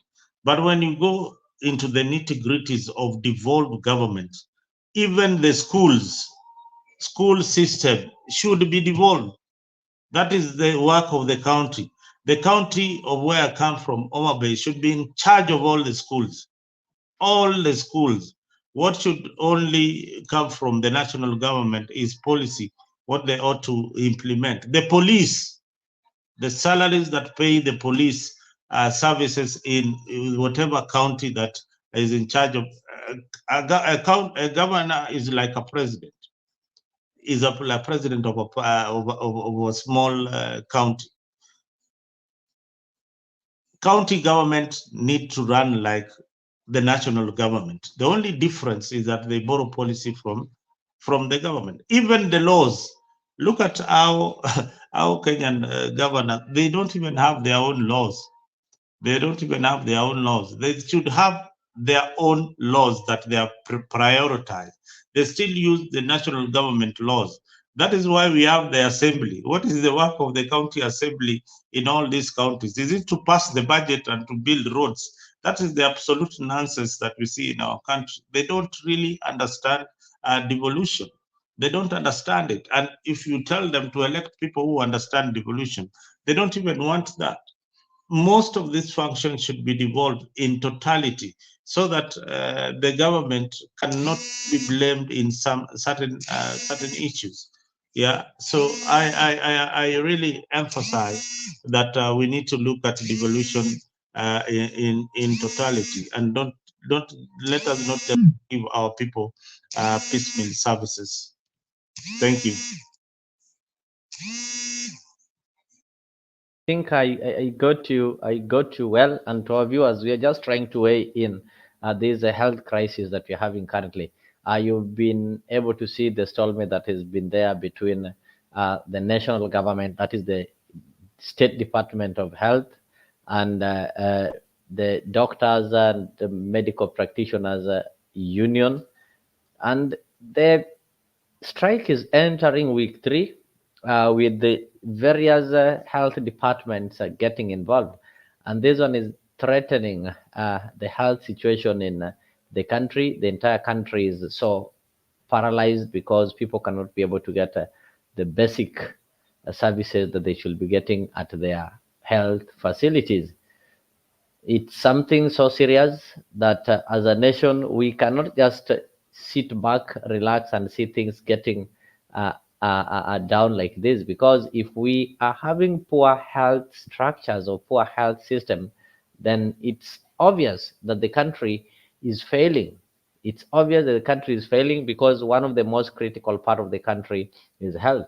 And you will always be reminded that at independence, the founders of this country said that they were going to fight disease, ignorance, and those are some of the things that we're having up to date. Because if people can still not be able to control simple diseases, then it means we've not yet achieved the agenda that we had at independence. It was poverty, diseases, and ignorance. So if we are having poor health departments, we've not achieved that what made us to gain independence. So we've not yet achieved the things that we set, or some of the things that we set at independence. So we cannot be able to move on as a country if such simple things are not taken care of. Mercy is saying Mugomo Natumiza. Geoffrey Ruto, this government is working despite too much negativity outside there. The government is working despite. So Geoffrey, can you just explain which kind of negativity and which kind of work? I think by that we'll be able to know what is taking place. So Geoffrey said that the government is working despite too much negativity. And maybe somebody might also say that this too much negativity is what keeps the government on toes. And to ensure that we get better services as a country, the government should have critics. There should be people who will be seeing the negative sides so that the government can transform those negative sides into positive sides. So without that, everything will seem to be okay. And the time people will have to realize some evil or some wrong things, then it will be too late. So we also need to encourage those people who keeps on looking on negative things on the government to keep on doing that, because that is when the government is able to realize their negative side and work on it. So, ladies and gentlemen, thank you so much. And as we are having this kind of conversation, ensure that you subscribe to our channel, that is Afrique TV, so that whenever we are live, you will always be notified. So just look for Afrique 24 TV, subscribe, and you will always get notified whenever we are live. So a short break, then we continue.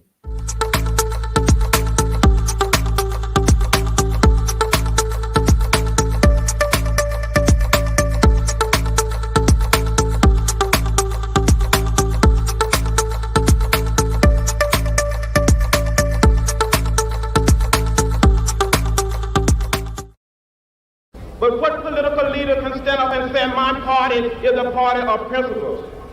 For the party of Kennedy is also the party of Islam. The party of Javits is also the party of Goldwater. Where is our party? Where is the political party that will make it unnecessary to march on Washington? Where is the political party that will make it unnecessary to march in the streets of Birmingham? Where is the political party that will protect the citizen of Albany, Georgia? Do you know that in Albany, Georgia, 9 of our leaders have been indicted, not by the Dixiecrats, but by the federal government for peaceful protest? But what did the federal government do when Albany Deputy Sheriff beat Attorney C.B. King and left him half dead? What did the federal government do when local police officials kicked and assaulted the pregnant wife of Slater King and she lost her baby? Those who have said be patient and wait, we must say that we cannot be patient. We do not want our freedom gradually, but we want to be free now.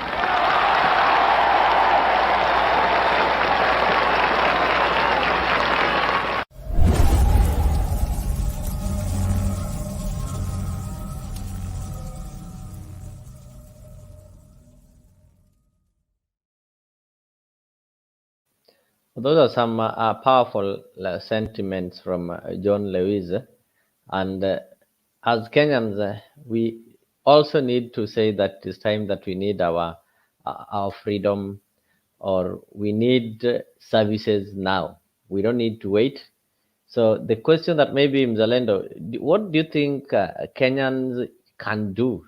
Or this thing is just because as it stands, most of these problems are left in the hands of politicians. People have always believed that politicians are the ones that are going to solve all the problems that we are having in the society.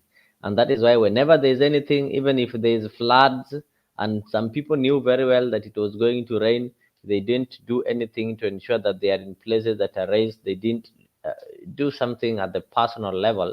They'll still have to talk of WAPI MP, WAPI what. Somebody is having a kid for these years, knowing very well this child have been going to school, the child will be going to maybe secondary and such kind of things.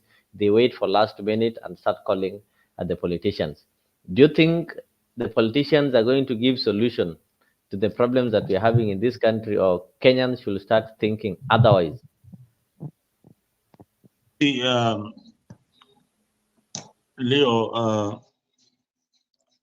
we always get the most incompetent political class, and I've repeated several times here that the only solution they have is a solution to how to fatten their pockets and their stomachs. That is the only solution that they always come up with. Somebody put it very, very clearly that when they want to solve the issue of their salaries, they always come very, very, very fast and sort it out.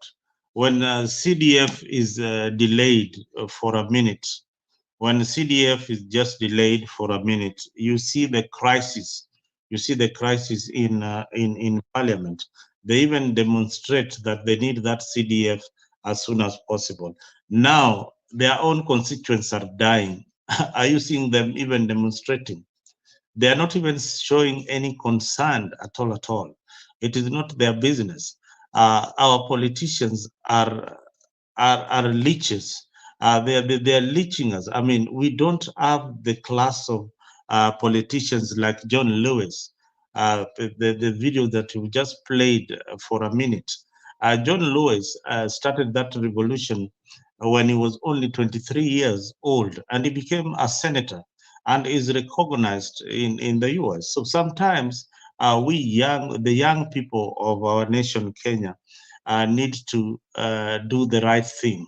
And the right thing is calling out the political class to act. Today, we don't have doctors in our hospitals. How many people have died today? And how many people can afford the private hospitals like Nairobi hospitals or any the Comarocs in Nairobi? How many people can afford that? Very, very, very few individuals. So the health sector needs to be functional. If we have an incompetent CS who does not understand that health is wealth, then he needs to pack and go. That is some important message that we need to pass, especially in the media, that these people need to go home. And if the president is listening to Africa 24, we are calling upon to hold a crisis cabinet meeting so that he solves the issues of health. Let him solve the issue of health the way he's trying to sort out the issue of Raila Odinga becoming the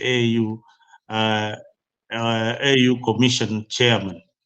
Let him run around each and every county and solve the crisis of the doctors being on strike.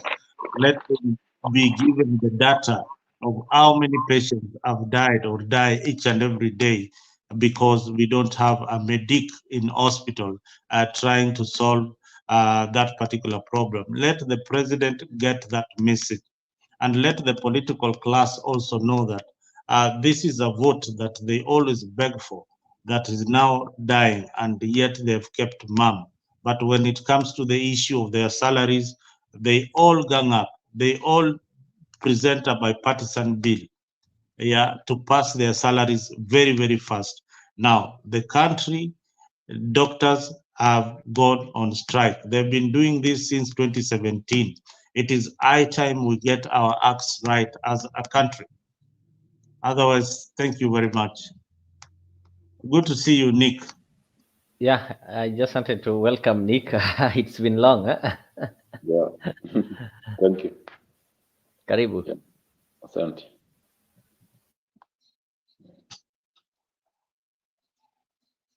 Just to say hi and maybe some opening remarks. Najua Easter has been long. People have now done with Easter. A lot has happened. So back in our country, Kenya, the Easter wasn't that good because you remember people are going for Easter and the doctors are on strike and different medical departments have been shut down. And you know, basically what happens in Africa during this kind of celebration, I don't want to say people normally get so overwhelmed. There's normally a lot of accidents and eventualities taking place. So all these are happening when various departments in our health sectors have been shut down because of a strike. Doctors need their CBA to be honored. They want the returns to be employed and paid, such kind of things. So maybe you can just give us your opening remarks and your feeling, how your Easter was. Oh, my Easter was okay. I don't really do anything for Easter, so I just took it as a time for myself because I was at home alone, and I just took some time for myself just to think about life and other things that are going on. But it's a thing that I've heard about the doctor strike in Kenya, and it's a big issue because healthcare is something very basic, and in some countries, like healthcare is viewed as a right, and some countries like Canada, healthcare is universal, it's free, so it's very high priority in some countries, and yet in countries such as Kenya, you find that the people who are supposed to be giving people the healthcare are not taken care of, themselves. They're not compensated enough. There are other issues that they are facing, so they cannot work under those conditions. So the so-called government should take that into priority. And the problem always I see is that the people who can make a difference, the politicians, whatnot, they have options. They have options, but a regular person in Kenya doesn't have options. The very healthcare practitioners that they would have to go to are on strike and they don't have any other options. The politician is probably rich enough where he can go to a private hospital, where he can go to a different country, India, whatever, for a medical procedure. So these issues, they don't hit home to the politicians, and that's why it's not a big deal to them, and they don't feel the urgency to make a difference. Yeah, that's what I think. Leo, it's interesting that the doctor who is treating you does not have health insurance. Yeah. The doctor who is treating a patient does not have health insurance. No, that is the scenario. The doctor giving you treatment does not have health insurance, does not even have comprehensive health insurance. That is some of the things that they are negotiating, and they want it to be given, but to be issued. Yeah, the government can give a directive that this should be implemented. That is so basic. They need to get. That is so basic. Yeah. It doesn't even seem like something that people should be arguing about or sitting down to talk about. That should just be something that you're given as a right, as a as a medical practitioner, you know. So I just view Kenyan politicians as a big joke in very many ways. Yeah. Politicians are really joking because, okay, the doctors don't have health insurance, and actually that is one of the things they need. They want a comprehensive health insurance for themselves and their dependents. But when it comes to our MPs, they are having one of the best insurance covers that somebody would imagine of. And most of them, even if you look at their academic qualifications and such kind of things, we don't need to talk about. So it worries you that as a country, are we heading somewhere? So one will believe that this kind of rot is long overdue, and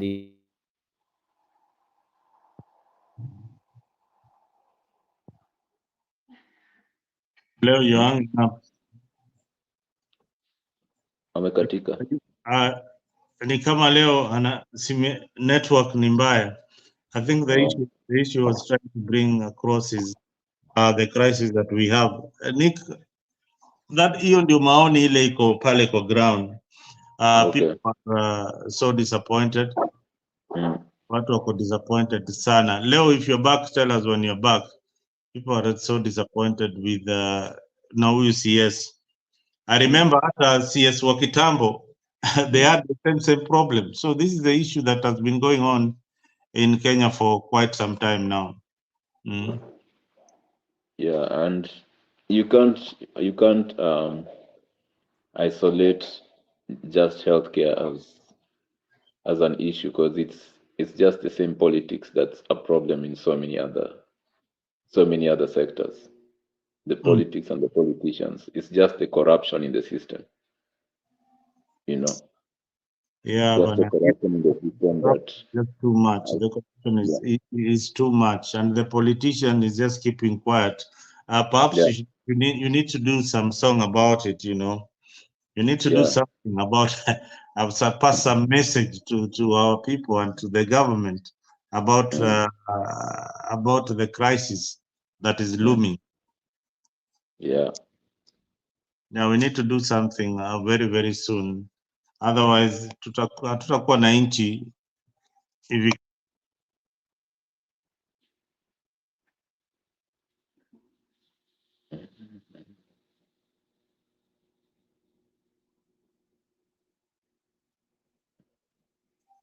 Nick? Yeah. Can you hear me? No, I can't. Nilikuwa umepotea kidogo. Oh, nimerudi. Yeah, so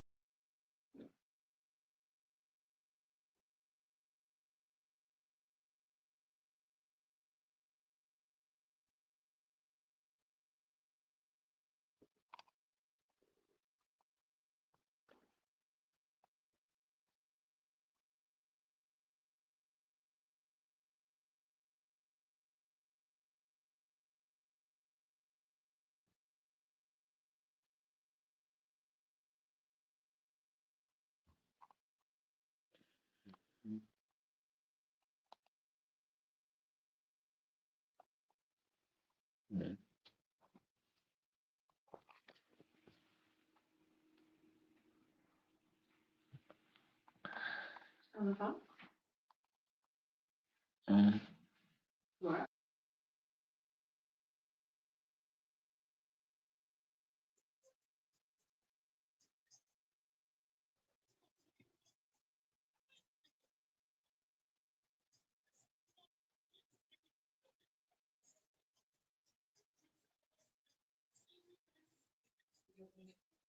Yeah. Oh, nilikuwa nimepotea. Let me remove. Just hold on a bit. I need to remove one of.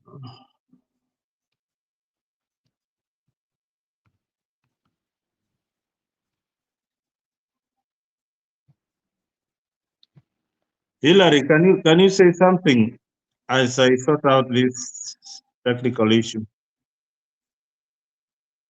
Zalendo, can you hear me? Yeah. Say All right. something. Okay. Yeah, we are good. We are back. I think. Did it? The network was. Yeah, I think on Leo the browser is slipping on Leo's side. Okay. But I can hear you well. Yeah, just continue with the topic. We have Nixon on board. Nixon is here in the US. We are trying to still talk about the same issue.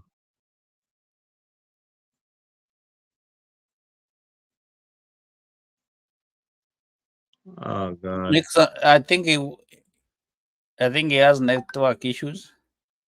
No. Mm. I need to log out one. Can you, Hillary, Yes, sir. continue with the issue? Oh, okay. Give your submission. Oh, about health, right? Yeah.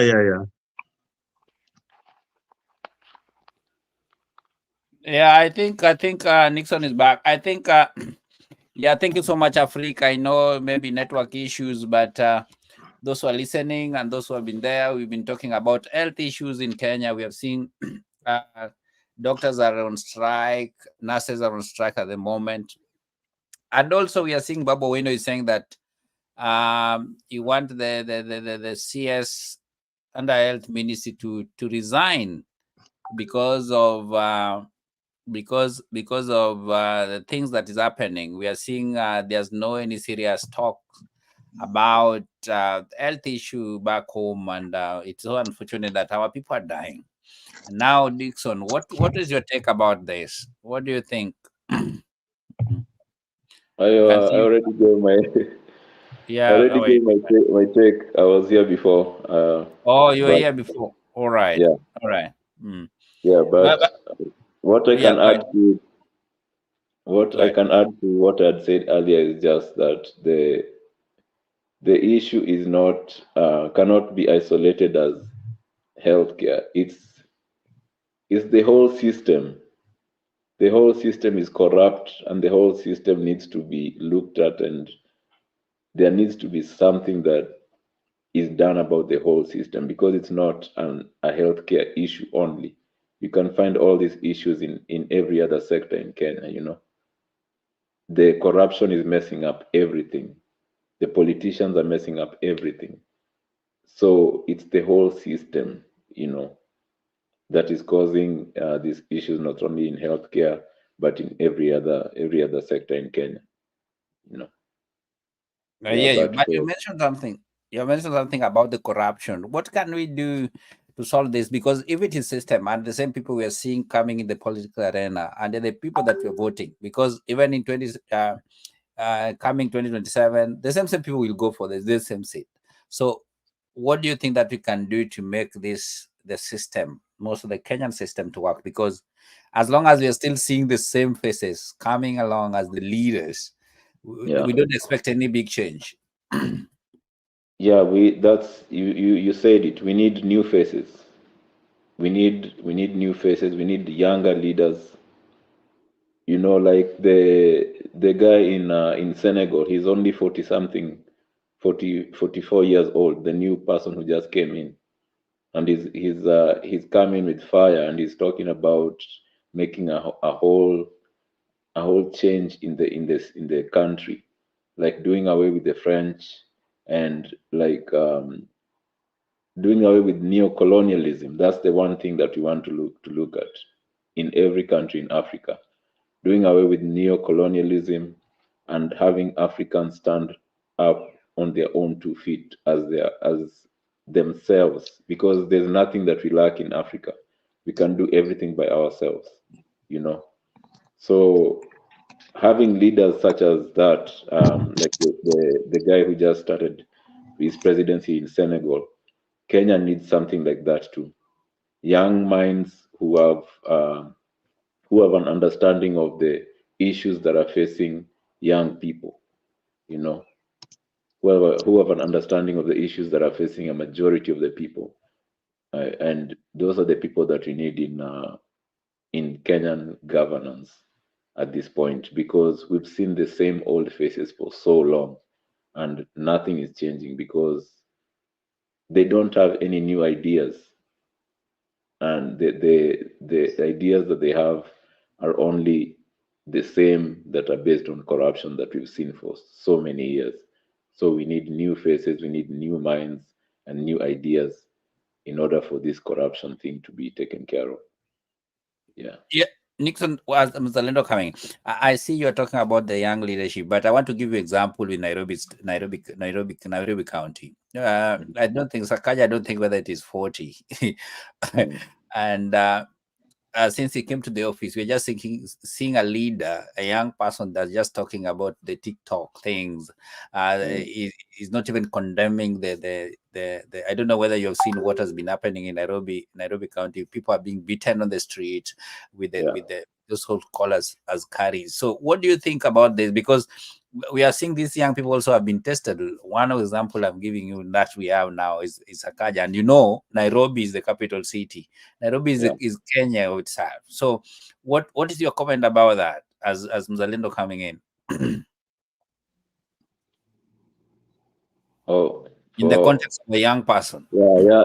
For young leaders, yes, but also by that I also meant young revolutionary leaders. That's why I gave an example of the Senegalese president, you know. Young revolutionaries, people who don't care about being crucified for speaking the truth and doing the right thing, because doing the right thing is always going to get you in trouble with the system if the whole system is doing the wrong thing, you know. But we need at least a few of people who have those kind of mentality in order for this system to change. Because yes, there's young leaders, but if you're a young leader and you still have the mentality of the old leaders, which is just about corruption, then nothing is going to change. By saying young leaders, I meant young revolutionary leaders. Yeah, leaders who want to see change and are ready to make the sacrifice for that change to take place. I see. I hear you.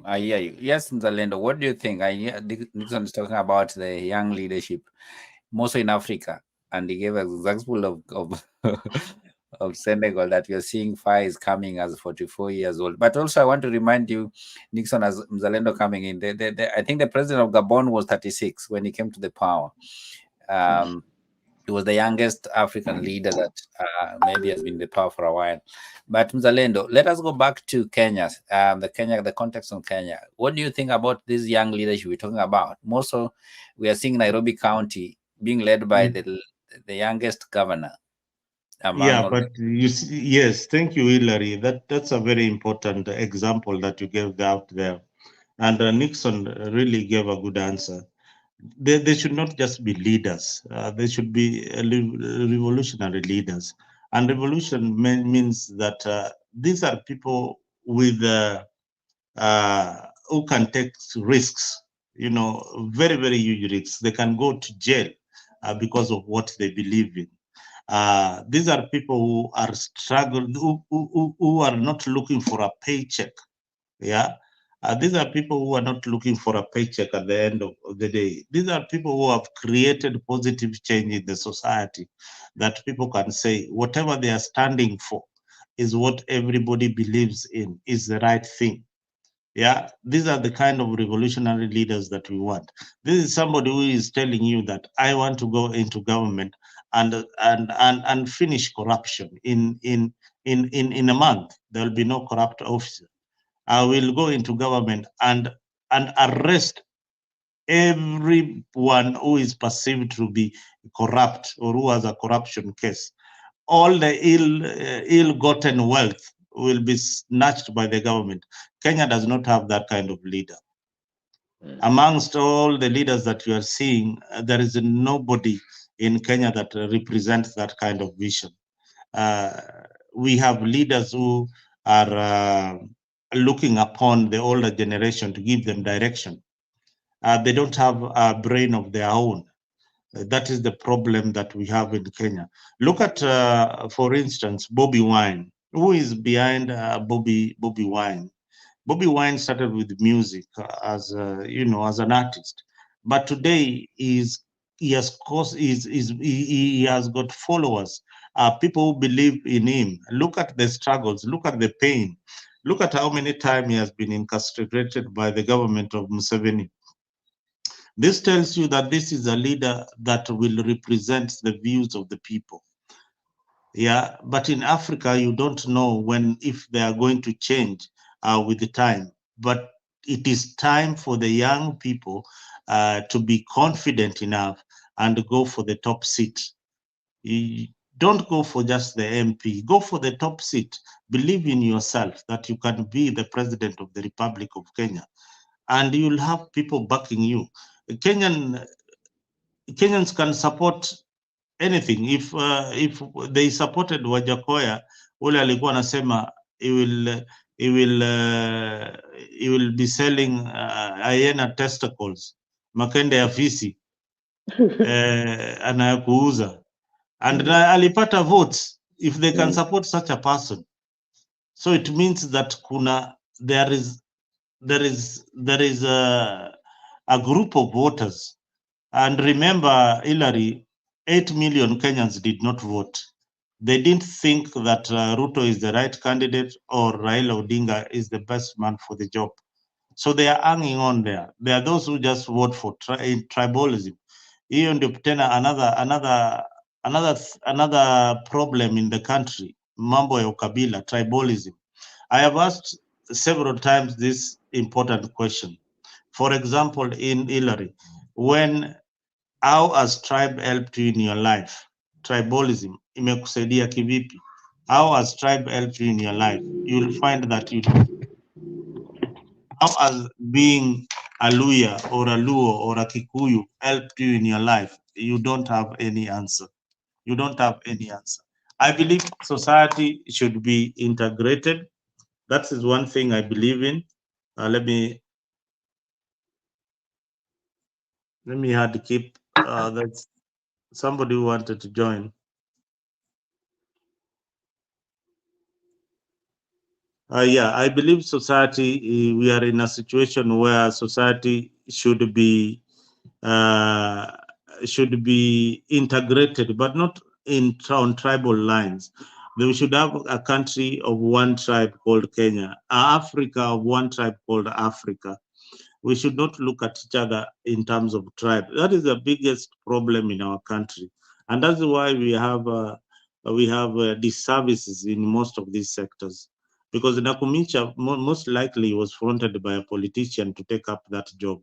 So hiyo ndio shida tuko nayo, and I hope I have attempted to. But Nixon, I got to come back to you, because you said that we need new faces, and also we need young people in the seat, maybe in the coming election. Do you think that we have these people who are Pan-African? If we check Kenya, or we check the upcoming leaders who want to be leaders, do we see that people have their own independent mind to lead our people, to lead the country? Do you see that kind of the leaders? Maybe, for example, like the Faye of Senegal.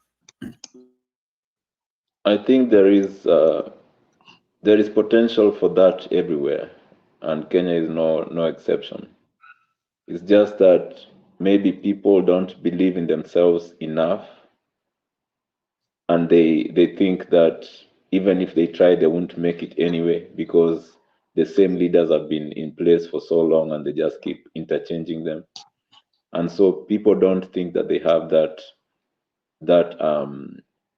capacity to be up there as leaders, really, But the people themselves, among all those Kenyans, there are people who have that leadership mentality, and there are people who have gone through so much pain that they would want to see change. I believe that. It's just that they don't have, they don't believe in themselves enough to want to make the move, And as Mzalendo said, they need to believe in themselves enough, and people will rally behind them if they do so,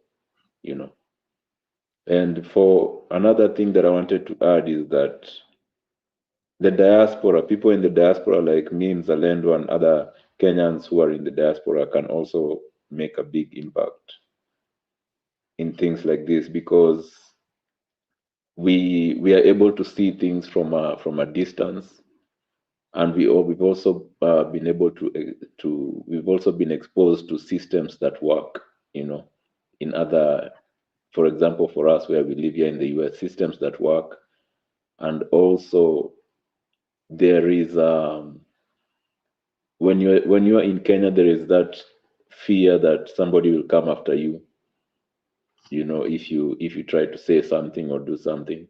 But here we have the privilege of being able to say those things and being able to do those things without necessarily having that fear, that immediate fear. Maybe when you travel home, somebody might come after you, but we can, I believe in the diaspora, if people are active enough, we can make a change in the ground, at least making because it's all in the mind. So if we can influence enough people to have that mentality that we can make a change, then I think leaders will just emerge out of that mentality that people in the diaspora inflict in them.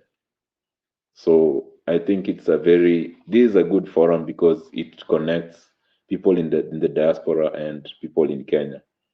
And through forums like this, we can influence each other, and I believe that leaders can emerge out of that. We ourselves in the diaspora can become leaders, and also we can influence other leaders in the country. Yeah. But, thank you, Nixon. But I've been on the issue of diaspora. We have seen people coming like Nixon, coming from US, coming from Canada, coming from Australia. Name them. They go home, they be MPs, they be the governors, but we don't see any changes. We have seen so many people come from America, they go back home. I want to give you an example. Like now, the guy who's is called Basil. I think he's in from Kitui West or Kitui. I think he was stayed in the US for a long time. Actually, he was staying in Boston, and he went down there as now is one of the member of parliament. But we don't see the implementations. We thought that maybe when you see these people coming from diaspora, you'll bring the system in a small way, even in your constituency. But we are not also seeing all this impact. Do you think that and do you think that can bring change? And also, do you think diaspora people, they need to come together first, and then coming together will help us to identify the leaders who can work than you come, Hillary just come from Canada, going home and again BAP, but the same people, just the same people who are back home there. What do you think from there? Because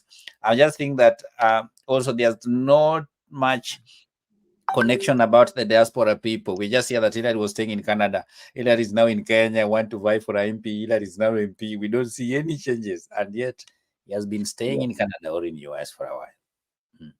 Yeah. To answer your first question, I believe it comes down to the same idea that these people, whether they're from the diaspora or living in Kenya, they have to have that revolutionary mindset, because they need to have that element of really wanting to make change and being willing to do anything to make that change happen, you know, and not having that mentality. And then when you go to Kenya and you become an MP, you immediately get sucked into the system there, and you forget where you are, why you wanted to be an MP in the first place, and the changes that you wanted to make. So even the people from the diaspora, they need to have that revolutionary mindset. And for myself, I know that if I make that decision, I know that I will do it wholeheartedly, you know. I know that I can do it wholeheartedly. And in the terms of coming together, I think yes, it's a good idea for people in the diaspora, like-minded people, to come together with that same mentality of revolutionary, like making a change in the system that will impact everything and everybody in every sector in a positive way, you know.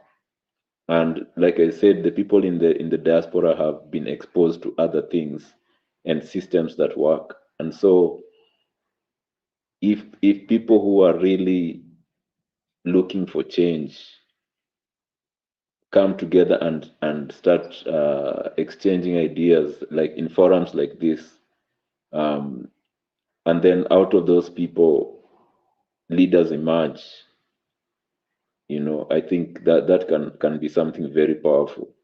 And there needs to be accountability also, because like you said, people have come from the diaspora, maybe people believed in them, and then after some time people see no change. But people need to be held accountable. Like you said you will do this. How far have you gone with this plan? Why hasn't this happened yet? You know, things like that. And people in the diaspora should be the ones who are actually leading that accountability program. I think, because if they've come together and they've identified a person as a potential leader, then they should hold him accountable for the changes that they're supposed to make. Yeah, I think just to add on what Nixon have been saying is that, you know, this is one sentence, putting your interests above every other interest. That is what is happening in Kenya now. The leader we are looking for is a leader who will put the interest of the people above his interest. That is the kind of leader we are looking for, and the kind of leader that will come with a political formation that addresses this concern, the concern of the people. William Ruto came with that concern that he is going to uplift the poor above his own selfish interests. But he didn't do that. So we need, because he was already up there, we need somebody who is rising from the ashes, all right? Somebody who is rising from the ashes to build a political career or a political movement. And this person must be intelligent. Where I differ with Nick a bit is that at the same time we criticize the Europeans and all that Africa has to have its own kind of formation. And again, we look upon them with their system of governance that we want to borrow, because here, when you live here, you have got a cautious that systems are working, and borrow that idea and implant it in Kenya. So that again tells you that Africa needs partners. They need the white people also to teach them their ways of governing other sectors, because some of the things that you see today in Kenya are completely destroyed. The infrastructure, the planning, and all that was left by the white man. Yeah, by the white man. There is something that we must agree that we lack. There is something that we must agree that we lack. You cannot be complete as Africa or as a black man. You need somebody else to help you guide whatever vision that you have. Yes, we have all the resources, but we don't have the equipment and the technology to harness our resources. All right. That is the issue that is not being addressed. It's not being addressed in South Africa. It is not being addressed with African leaders. We need development partners so that we borrow from their technology as much as we have the resources, but we need their technology. We need their ways of governance. Yeah, you need to have that cautious that when you go to Europe, throwing a plastic or dirt or maybe a cigarette filter on the road is not something that is allowed. Peeing anywhere is not something that is allowed. You come from a country where you can pee anywhere, but when you get to the US, you realize that there is a system, there is a law that you'll be held accountable for any action that we do. Accountability of African people and African leaders is what is lacking. Is lacking. They are not accountable for their action. As much as Hillary, we are cautious because there is a law that is looking upon us. Let me tell you, if we were just allowed to live the way we were living in Kenya, yeah, we would be the first thing, like my tags have expired. Yesterday I was being told, they left a note in my vehicle that we are going to tow your vehicle if you don't take your vehicle for inspection in the next few days. Now, look at what they have solved. They have solved the issue of accidents on the road. They have solved the issue of unroadworthy vehicle being on the road. And they have also solved another issue of employment. Yeah, this is a car that will go for inspection. But in Africa, when you introduce something like that to the citizen, they'll say, nyinyi mnatu overtax bwana. We don't want that. That is a bad system. Yeah, that is a bad system. That will not work. You know, things like that. We don't have a lot of civic education when it comes to issues that drive the society. When we come to why we are being taxed and yet we are not receiving services. So those are some of the small things that need to be addressed. And some of us even jumped on the political ring to try and solve the situation. But you find that the electorate that you're dealing with are not informed. They would rather be led by an idiot than be led with somebody who has got a vision or policies that can help them. So that is the problem we have. And the political class have known so well that they are leading a bunch of fools. Na ndio wengi, hiyo ndio shida. Yeah. Thank you so much, guys. Yeah, thank you so much, Nixon, and thank you so much, Mzalendo. But I think, what do you think? Let us come with solution, because sometimes I realize also our conversation has been what is happening, and what do you think? We started with the health, and now we're coming to the young leadership and also the diaspora people. And I want to believe Nixon is in the US, Mzalendo you're in the US, Hillary himself is in Canada, plus other people. What do you think that what we can do? Because also we have seen that the GDP of Kenya is being supported by diaspora. If you check what people are sending home, and even what the Kenyans themselves are generating back home, is only, you realize that the diaspora people are supporting so many projects, so many things that's happening back home. Maybe individually, at yourself, maybe your family, maybe your friends, and anybody. What do you think? What do you think that the diaspora people can do to make sure that our leadership is working the way we are seeing them here? Because here you see the system is working well. What can we do as diaspora people what do you think some solutions or some areas that we need to work on as diaspora people? I can start with you, Nixon, then Zalendo. Wow, that's a tough question, because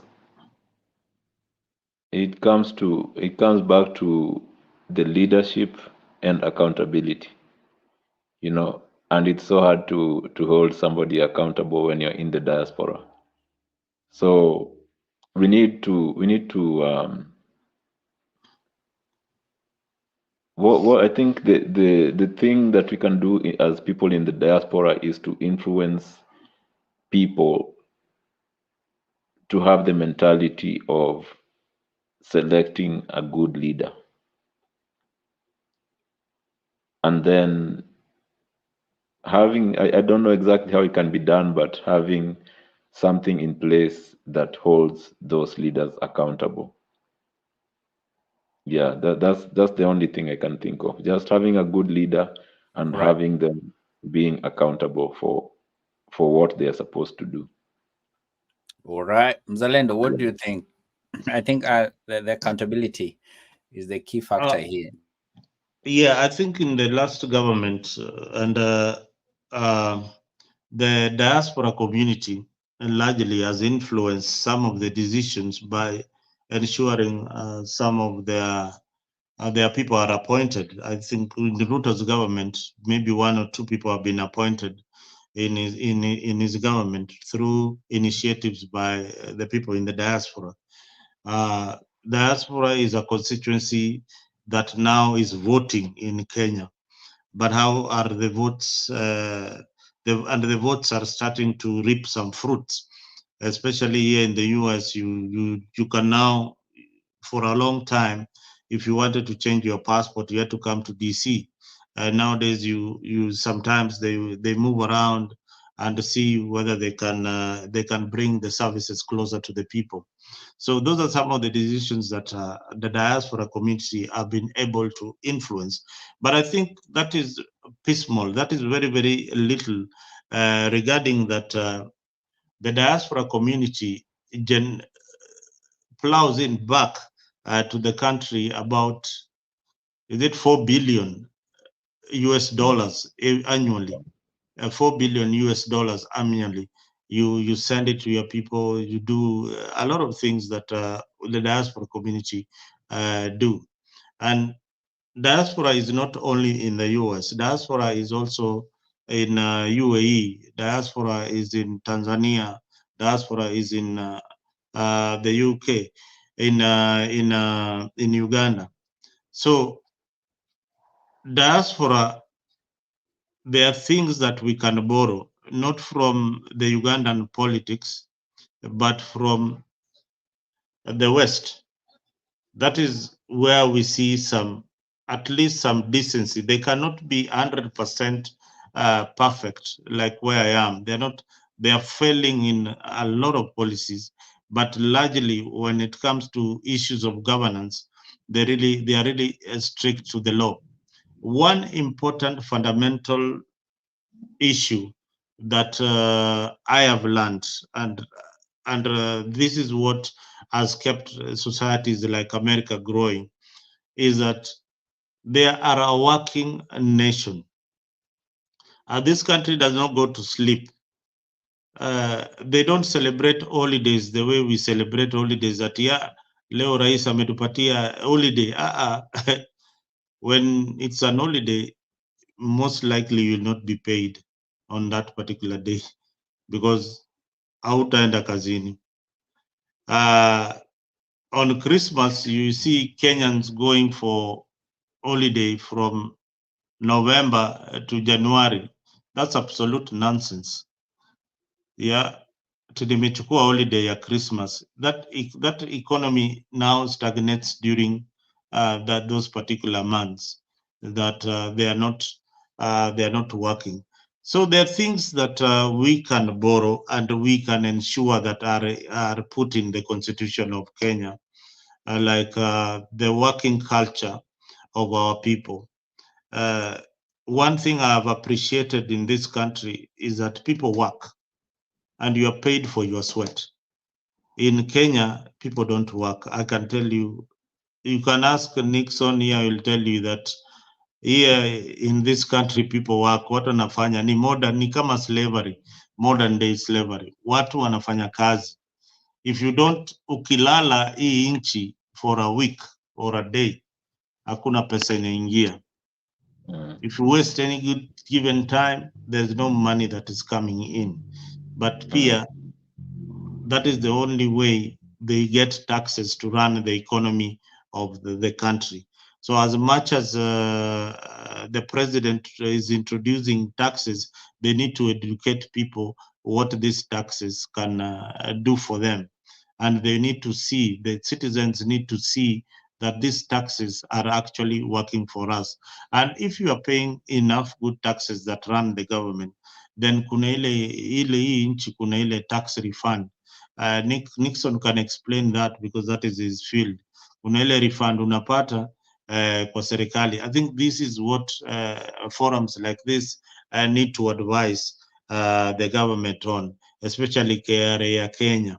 Watu kama unatosa ushuru, hiyo ushuru isiende tu hivyo, lazima uwarudishie hiyo pesa, kwa sababu you have traded with it, you have done services with it, they need it back, because that money at the end of the day belongs to the people.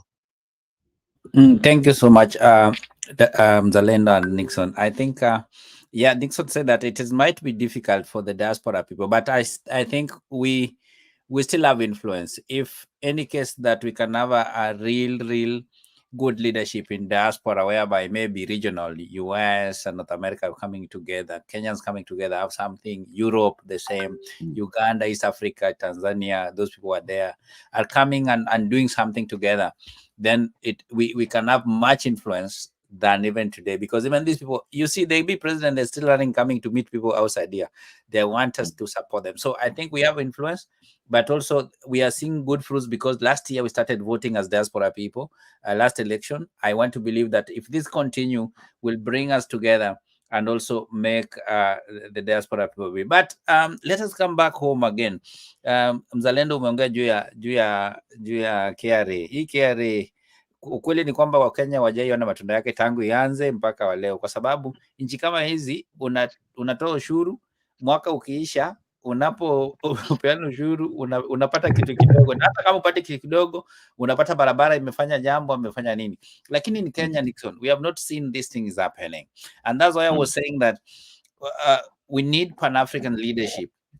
We need young people to come up, and because we need also young people, young power, but also not young people, but we need people who have minds that can lead the people. We want to see the leadership. What we lack really is leadership, because the truth is we have people who are making noise, but the truth is there's no leadership. People are not feeling the leadership that they want, because that's the person that can give direction, the person that can make things work for the people, the person that can make things moving here and there. Like, for example, we are seeing accidents in Kenya every day. Many students have lost their life. Many people, individuals, are losing their lives. Even the police themselves, they are losing their life every day. But we're not seeing these things being addressed properly. You know, we are seeing that people are dying in the hospitals. We don't see that this thing is being addressed properly. Mpaka tunaona mheshimiwa Babu Owino ndiye anatoka anasema kwamba sasa hii iwezekani, mpaka huyu Nakhumicha lazima aende nyumbani. Unaona kwa nini mheshimiwa president ama rais yeye anasema nini kuhusu haya mambo yote ambayo yanafanyika? Kwa sababu yeye ndiye aliweka watu viongozini. So tunataka watu ambao, as much as we need young leaders, also we need young leaders who can stand up and talk, and I think this is what we are lacking. And the way you said it, I think it is high time even for us, wherever we are, where Kenyans are, to come out and start speaking about this thing openly, and don't fear anything. And from there we will find best leaders in coming general election, because Kenyans lack leadership. Kenyans lack, what we are seeing, what we're talking about is corruption. But until when? Since 1963 up to date, we are still just crying of bad roads, bad hospitals. I talked to one of the doctors who was saying that if you go to hospitals, there's not even good labs. There's no laboratory in the hospitals. People are being transferred to best hospital, like the one that we know in Kenyatta. But before he reached Kenyatta, he's dead on the road because of a simple thing that it could have been tackled in Kisumu or in any other area. So I think there are so many factors that we need to talk about. But we need young people to come up, those who want to be leaders, but they need not now to put their mind in corruption. So I think these are things that we are trying to address. There are viewers who are there watching. You can come on board, and also you can share your idea. Zalendo, what do you think? What do you think that these young tax leaders in Kenya? What do you think? Where do you see Kenya coming? Do you see that we're gonna have young leaders, or these old guards are still taking chances of leading our country? The problem, I've told you, where the disconnection, why they are not connected to the people. The people want to be connected to the young leadership, but they are not connected. For one, they fear. They fear. When you see somebody like Sakaja, he has not been running in his own vision. He has been running on the vision of William Ruto. When you see Babu Owino, he does not articulate his vision. He does not articulate what he wants to do for the country. He doesn't articulate any of his vision. What he rather comes up with is a reactionary statements. We need a leader who articulates selflessness, a leader who we can trace where his wealth is coming from. We need a leader who we know that this gentleman is intelligent. He has been successful in whatever field, whether it is in music, whether it is in art, or whether it is in business, whether it is in farming. That this is success that we have seen, and this is somebody who can, if given a chance, can be a good leader for the Republic of Kenya. If he's coming from the diaspora, we want to see what he has managed before. There are big companies that are here in the US. We want to see him having had a chance to be in a position where he has managed human beings, because and resources. Yes, it's not just managing the people, but managing resources of your country. So we need that kind of selfless leader who sacrifices everything. We need a leader who will live in an apartment in Umoja Estate and be the president of the Republic of Kenya. I don't know whether we can achieve that. Yeah, we need somebody who ametoka pale Kayole, anaishi kwa flats, but when you hear this person talking, if he's given a chance to speak to the people, people feeling, people understanding, people know that this is somebody who represents us. Yeah, and there are those people. There are those people. When you hear people like Nuru Okanga, for example, he would have been a good leader, but he's not educated. So that is now another problem. He can articulate the issues, but again, he comes in with the umbrella of Raila Odinga, somebody like that. You see, that is now an inferior version of Babu Owino. An inferior version of Johnson Sakaja. So we need somebody out of that kind of class of people, somebody to rise amongst the people and command. You've seen that video of John Lewis at the age of 23. He was able to command a movement. Yeah, a movement, and people would listen to him because his speeches were well articulated, addressing the issue of the moment. When you hear our political leaders talking, is that they want power. ile kitu wanataka muhimu zaidi ni kuwa kwa serikalini na kuwa na mamlaka na kuwa na ile uongozi. They just stamp that mimi nataka kuwa president, I want to be the president, I want to be your governor, I want to be your governor, but none of them articulates the policies on education. For example, Hillary, angalia mambo ya education. Kibaki was able to implement free primary education. During our years, primary education was not free. But Kibaki managed to implement free primary education in Kenya. People thought that it is impossible. Now, sahi MPs wako na CDF, yet they cannot implement free secondary education. And one reason, if they implement free secondary education, the CDF will be gone. So they would rather stay with the 250 million, but not create policies in parliament that is going to help the people. Hakuna MP wowote. Babu Owino, I will use his example because he said that his mother was selling changa and struggling to pay school fees. And all these MPs, majority of them will tell you, Kina John Mbadi, they will tell you that their mother used to do what, and struggle to pay school fees for them. But look what they're doing. They have got nothing, zero. Hawana, instead of saying, hey, me, I don't want children to suffer the way I suffered, wacha ni a drafty policy, I go to my UDA counterparts, or the UDA counterpart goes to an Azimio counterpart and say, our people need this. Mr. President, this is what our people need. Free secondary education. Hiyo CDF hata ikae, lakini upatie watu free secondary education. I hear you. But you see, I think Nixon said that. And you see, like somebody like Tom Mboya, we are seeing at the age of 30 is ferrying people to US, airlifting. You know, he's the one who started that. But the year of 20s, that is late 20s, people are hearing him because he died at 99. And by that time, he was having a very big influence by that time. What happened all this time? What happened, Nixon? What is happening, man? I see Mzalendo is talking of several issues here. What is your take? My take on what? Exactly. On this issue of the leadership and accountability, because what we have is we have public speakers,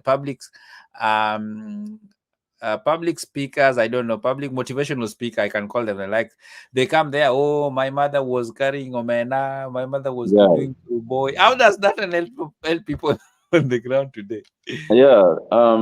These people are not. If they shouldn't even mention those stories.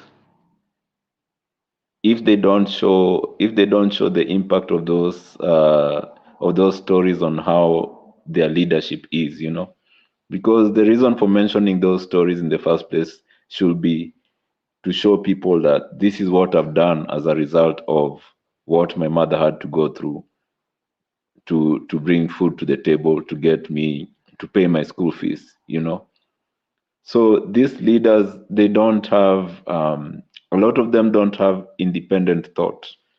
They rally behind, say, the policies of Ruto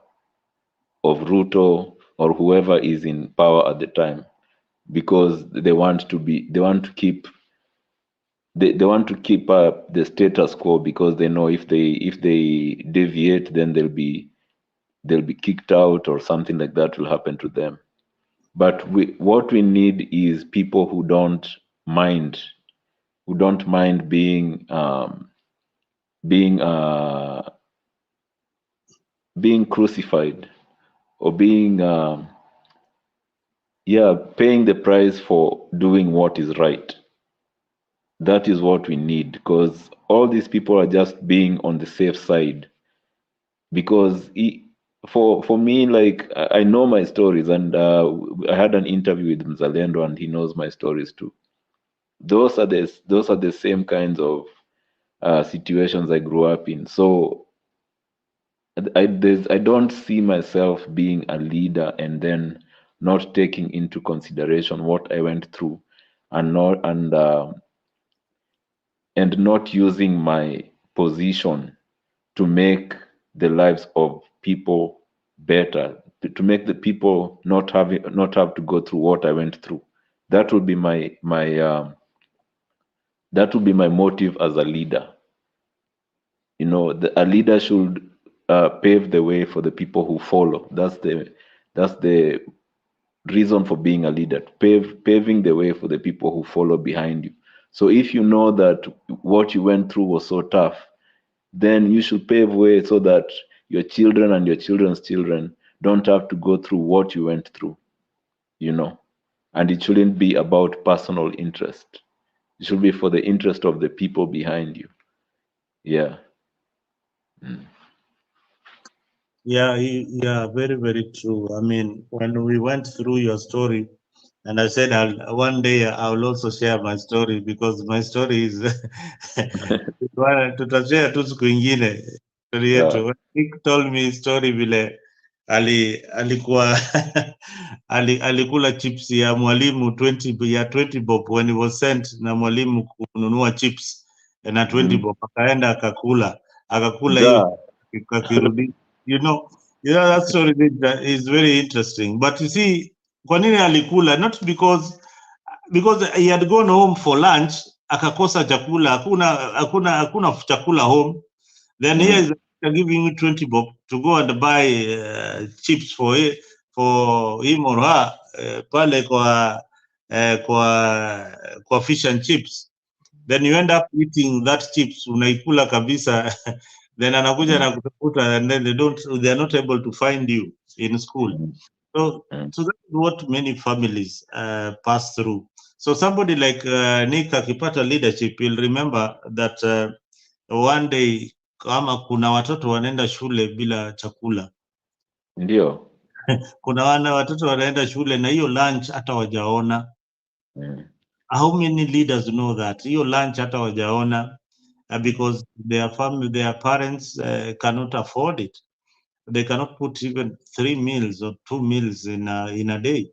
So those are the situations in our country. I was telling also Nick that in sometimes in my life I was homeless.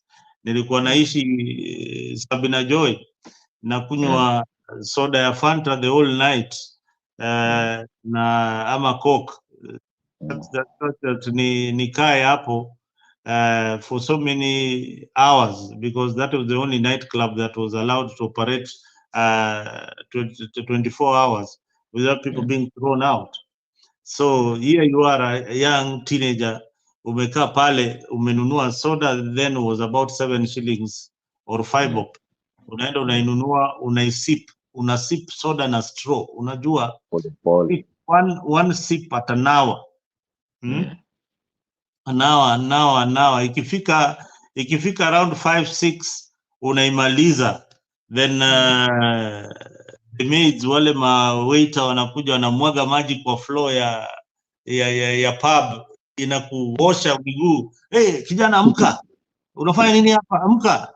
Watu wameenda nyumbani bwana, wewe bado uko hapa. Then the next day you'll continue with that kind of life. So we all have a story. We all have a story, where you come from, where we've come from. And it's an interesting story when you tell people that respect the journey, where pale tumetoka. When somebody like Churchill Nambuki akikwambia story vile alikuwa anahan 800 Kenya shillings, you think it's a joke. Anapewa cheki ya 800, hii ndio mshahara yako, anatembea mpaka Otolo. Tuko na yeye hapa, tunaenda alikuwa mtu wa Madu Makadara. Churchill Nambuki. Today is a millionaire. So those people have got a story where they came from. But the problem is sometimes you forget the journey. You can easily forget the journey when you get to position of leadership. And that is what happens to most of our leaders. Money has corrupted their minds, and they can no longer serve the people of Kenya. And it's unfortunate that we have reached that point and revolutionaries are needed in our country. Revolutionary are people with integrity, people with empathy, people who will look at a situation back at home. Saizi Hillary, as we speak in Kenya, if you have a patient with cancer and they need some treatment, the biopsy, your tissue, because cancer patients, unless it is breast cancer, biopsy is flown to South Africa. That tissue is flown to South Africa. So in a South African lab, ndio wanapatia oncologist wa Kenya formula ya kutibu ama chemo ile they will apply to the particular patient. Oh. In this age, Wow.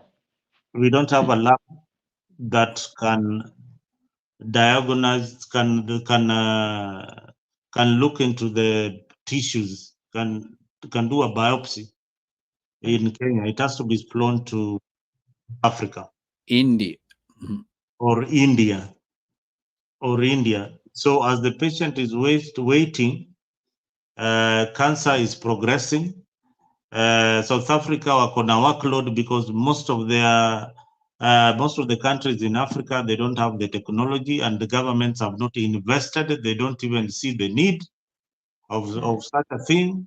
They are just there. We have a CS like Nakhumicha who does not even know that thing exists. And maybe president doesn't even know. Health minister is not even that's why a president has a cabinet. They should know what is happening in the health sector. It is unfortunate that some of these things happen in our country, and leadership is in the wrong hands. Leadership is in the wrong people, people who cannot provide services for the people. Yeah. True.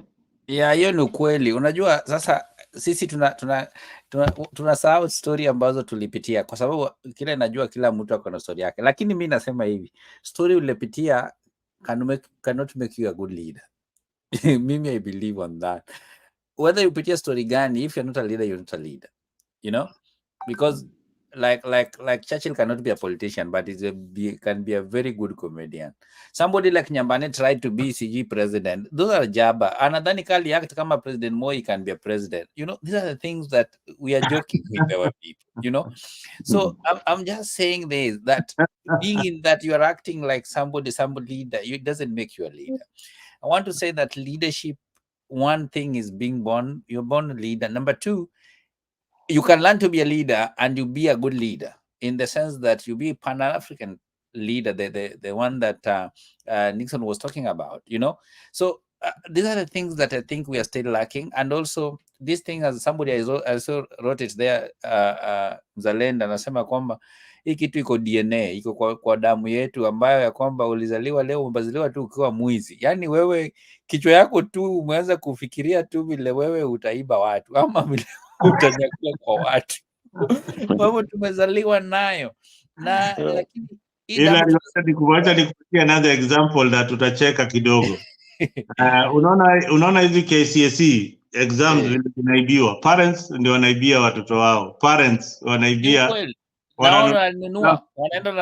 wananunua mtihani kwa ajili ya watoto wao waweze kupita. Haya, sasa pia now the biggest problem, mtoto amepita na ma Hillary umecelebrate mtoto wa kazini yako, mtoto wa nani, huyu mtoto is very very bright, lakini sasa selection imekuja ya akaitwa medical, anaenda kufanya medicine Nairobi University, barua yake calling letter imeshakuja.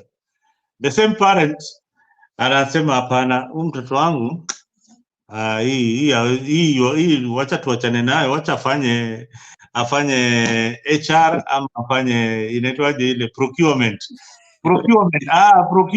tena ndiye akuwe mwizi zaidi. Ama aenda kuwe mwalimu. Hizo vitu zinafanyika, mtu anapata mwalimu hana pesa, hawezi taka ualimu, anaenda huko usingine anatafuta course kama procurement, kitu ya pesa, anaweza enda ibe pesa, yani wazazi pia ni wezi, wanatafuta mahali aende aibe pesa, na huyu mzazi ndio utampata ana complain ya serikali mbaya sana. Lakini nafikiria kwamba we need to create all these platforms like this so that we can address these issues. I think such platform like Africa 24 is one of the platforms that people need to support. People need to come here to support so that we can address these issues and talk on real talks, whereby we say what is happening even unto ourselves, and then we create good leaders that can lead our people when even if we are not there. But the trend, the way it is going, I don't know the coming generation, because also the country has been corrupt in a way that even people are becoming more lazier. People are just looking money, so it means that time is coming whereby will not have leaders, even that wale wako hapo sahi ni afadhali kuliko wale wote wanakuja, kwa sababu kila mtu ukiona sahi mtoto anazaliwa anafika university, kazi yake ni kufikiria pesa. Na ameona kijana mmoja mdogo amejinyonga a second year, alipewa school fees akaenda kucheza nao betting, ikaibu akaamua sasa ajiende, akakumbuka vile mamake alikuwa anateseka shago, akajipata kwa nyumba kama amejinyonga. Last week kijana wa Nairobi University amejinyonga kwa sababu alitumia pesa kwa betika akifikiria. Na si yeye tu, ni wengi ambao wanacheza hizi mambo za betika kwa sababu wanataka pesa. Asikuize wasomi. Alibet game ya Arsenal na Man City. Sijui alibet game gani, labda hii Man U na Chelsea. No, Arsenal na Man City. So wakajinyonga, na si yeye tu, hiyo ni ile litangazwa. Wacha nikwambie, vijana wengi wanakufa bwana kwa ajili ya hii corruption, kwa sababu imeingia kwa mwili. Wengi wameingia kwa hizi mambo za madawa, ama wameingia kwa TikTok kuonyesha vitu zao huko, mambo za ningono tu ndio wanafikiria, alafu waweze kutengeneza hela ambayo si njia nzuri. TikTok is a disgrace bana. Hata hiyo ukiona what people are doing there, man, si mzuri. Kwa hivyo nadhani such forums should be created more, and also when the such platforms which are there, people should come out and support so that we can have real talk and we create more leaders. What we are trying to say here, that we need vigorous leaders, we need Pan-African leaders, we need leaders who will stand to the people, so the rights of the people should be seen. Omutata tried when he was young. I don't know, that mzee is now getting old. I don't see nowadays anajifunga na nyunyororo zile alikuwa anajifunga nazo pale kwa amepata senator amenyamazishwa.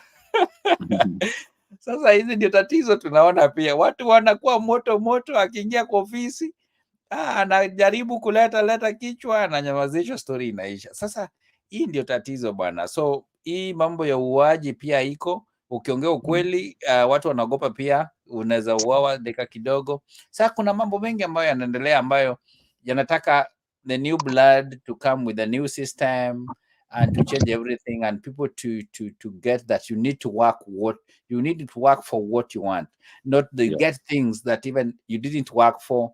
It belongs to other people, you want to take them by force. I think those are the things that we need to talk about. So leadership is a call to everyone, even us. We need to call out, we need good leaders, and the young people who are coming up, we need to encourage them that we need vigorous leaders. We need leaders who are thinking, leaders who will work to the people and for the people, and to know that the life that they're living, even other people want to live that life. When they know that, and they should know that they will not live forever. You live, you'll be there. But we need leaders like Hitler.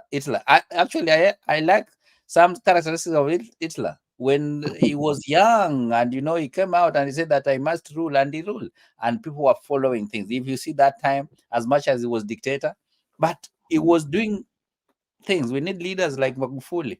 I hope the Senegal leader, as much as I see he has a zeal and everything, it won't be just a talk, but we want to give him time. Then we see if the changes will come up in Senegal, So these are the leaders that we are calling for, because like this health issue, these are serious thing, man. If you see how people are dying, children are dying back home, or in hospitals in Kenya, is not easy. People are getting accidents, they are going to hospital, there's no drugs, there's no doctors, there's no nurses. What is next? They just die, That's crazy. Yeah, so it's not easy, man. It's not easy. So I just think that Nixon, this conversation need to go on, and we see what what we can do. Zalenda, I don't know how long you're still here, but come again to this health. What do you think this guy? I know you talked about it, but do you think that the CS who the CS who has been there, does she know what he's doing? And also, I think the health was devolved, right? Yeah. It was devolved, but what do we see any counties doing anything about it? No, not really. I think we need to go just for the next maybe 5 minutes, then we close. Okay. You've done a very, very good job. Continue doing this, and I think we have now a new moderator in Africa. Yeah, I didn't know, Hilary, that you are excellent in whatever you're doing. You did better than myself. So No. I do have a friend in Chicago who I think will be very interested in this. All right. Wow. He does Nick, YouTube, we need that guy like yesterday. he does because I used to live in Chicago. Actually, we were roommates for some time, and he has a YouTube channel that he addresses issues like this from back home. So I'll be sure to invite him for the next one. Oh yeah, But thanks. I We am would like to have him. We'd like to meet him, so yeah. that But we for can have me, this I conversation. really This want conversation to. has to go on in all the forums, so that the government needs to hear what people are saying. It is important that we keep on having this discussion. I think here in Africa we have it quite frequently, and almost each and every day on the topics that are arising. Leaders who are doing a bad job, we call them out. The ones that are doing a good job, we also call them out without being biased. So we try to be neutral, and at the same time, just as Hilary said, it is not just talk. Yeah, We that's have what I was talked. going to say. We come up with solutions. Yeah. We don't want to I talk. really want to. And I at the really end of the want to. day, we are proposing that let Raila be the president. We are not having, that is not a solution. So let the conversation go on. As we wind up, I'm just preparing the montages. You guys continue because I was on the phone. With computer kidogo. Nick ni sawa, mimi niko Canada hapa kidogo.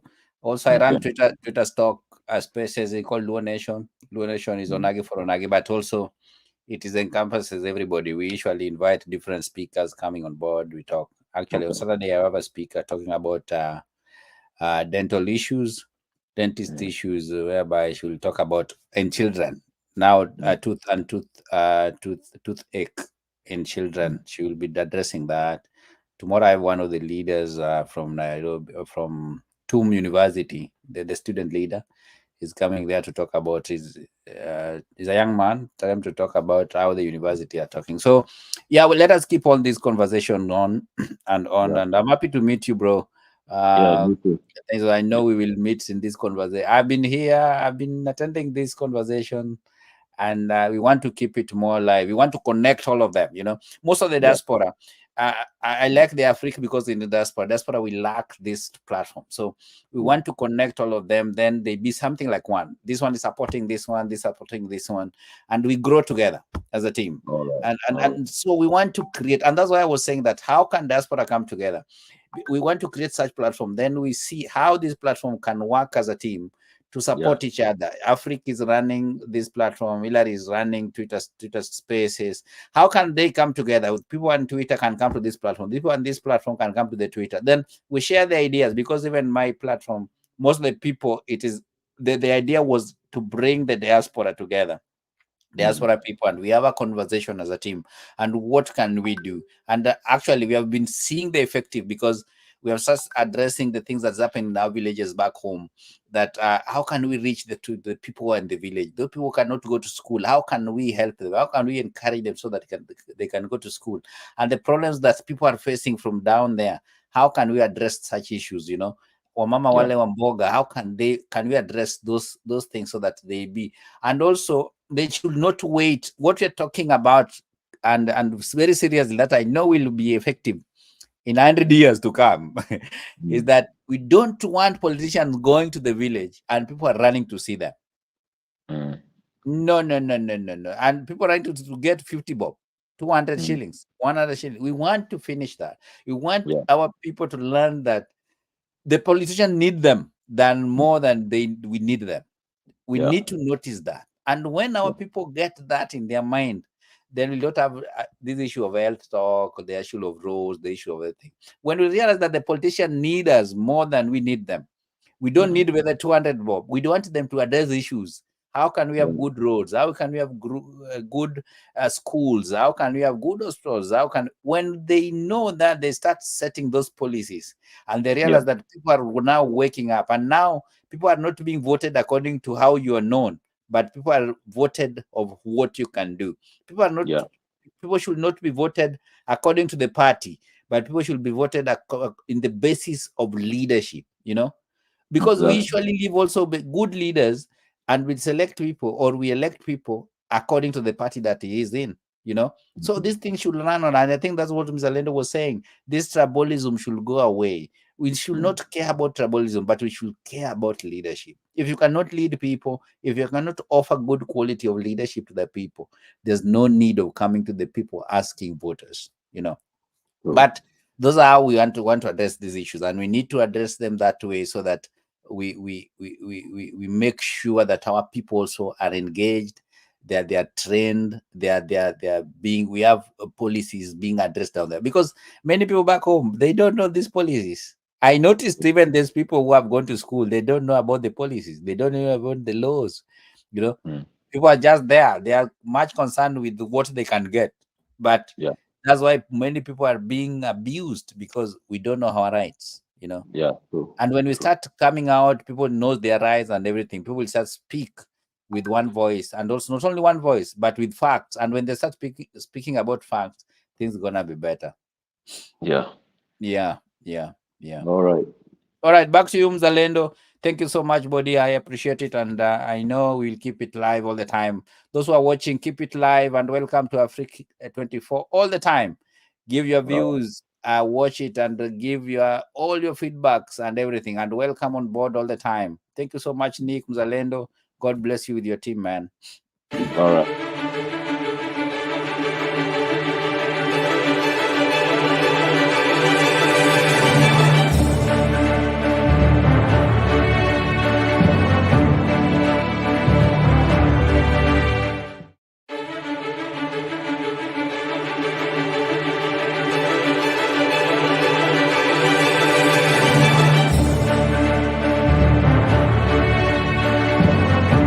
Party is a party of principles.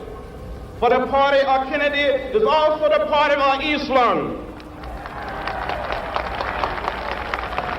The party of Javits is also the party of Goldwater. Where is our party? Where is the political party that will make it unnecessary to march on Washington? Where is the political party that will make it unnecessary to march in the streets of Birmingham? Where is the political party that will protect the citizen of Albany, Georgia?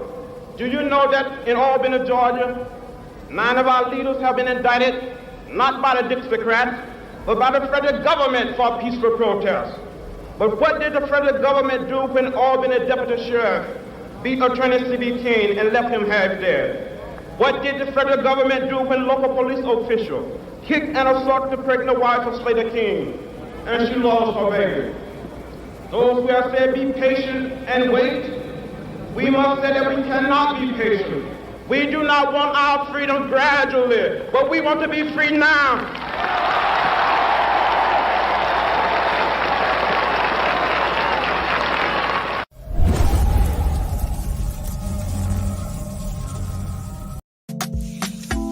Join us every Friday from 8 p.m. to 9 p.m. for a captivating journey into the world of love, relationships, and romance. Presented by the dynamic trio Maggie Knox, MC Jesse, and Annie Waweru, Bed of Roses. Promises to be your weekly dose of heartwarming stories, insightful discussions, and expert advice on matters of the heart. Whether you're single, in a relationship, or simply love a good love story, this is the show for you. Don't miss out on the chance to unwind and indulge in the joys and challenges of life. Love, all brought to you by our talented hosts. Tune into Africa 24 every Friday from 8 p.m. to 9 p.m. and let us guide you through the enchanting world of Bed of Roses. Subscribe now and mark your calendars. You don't want to miss this. See you there.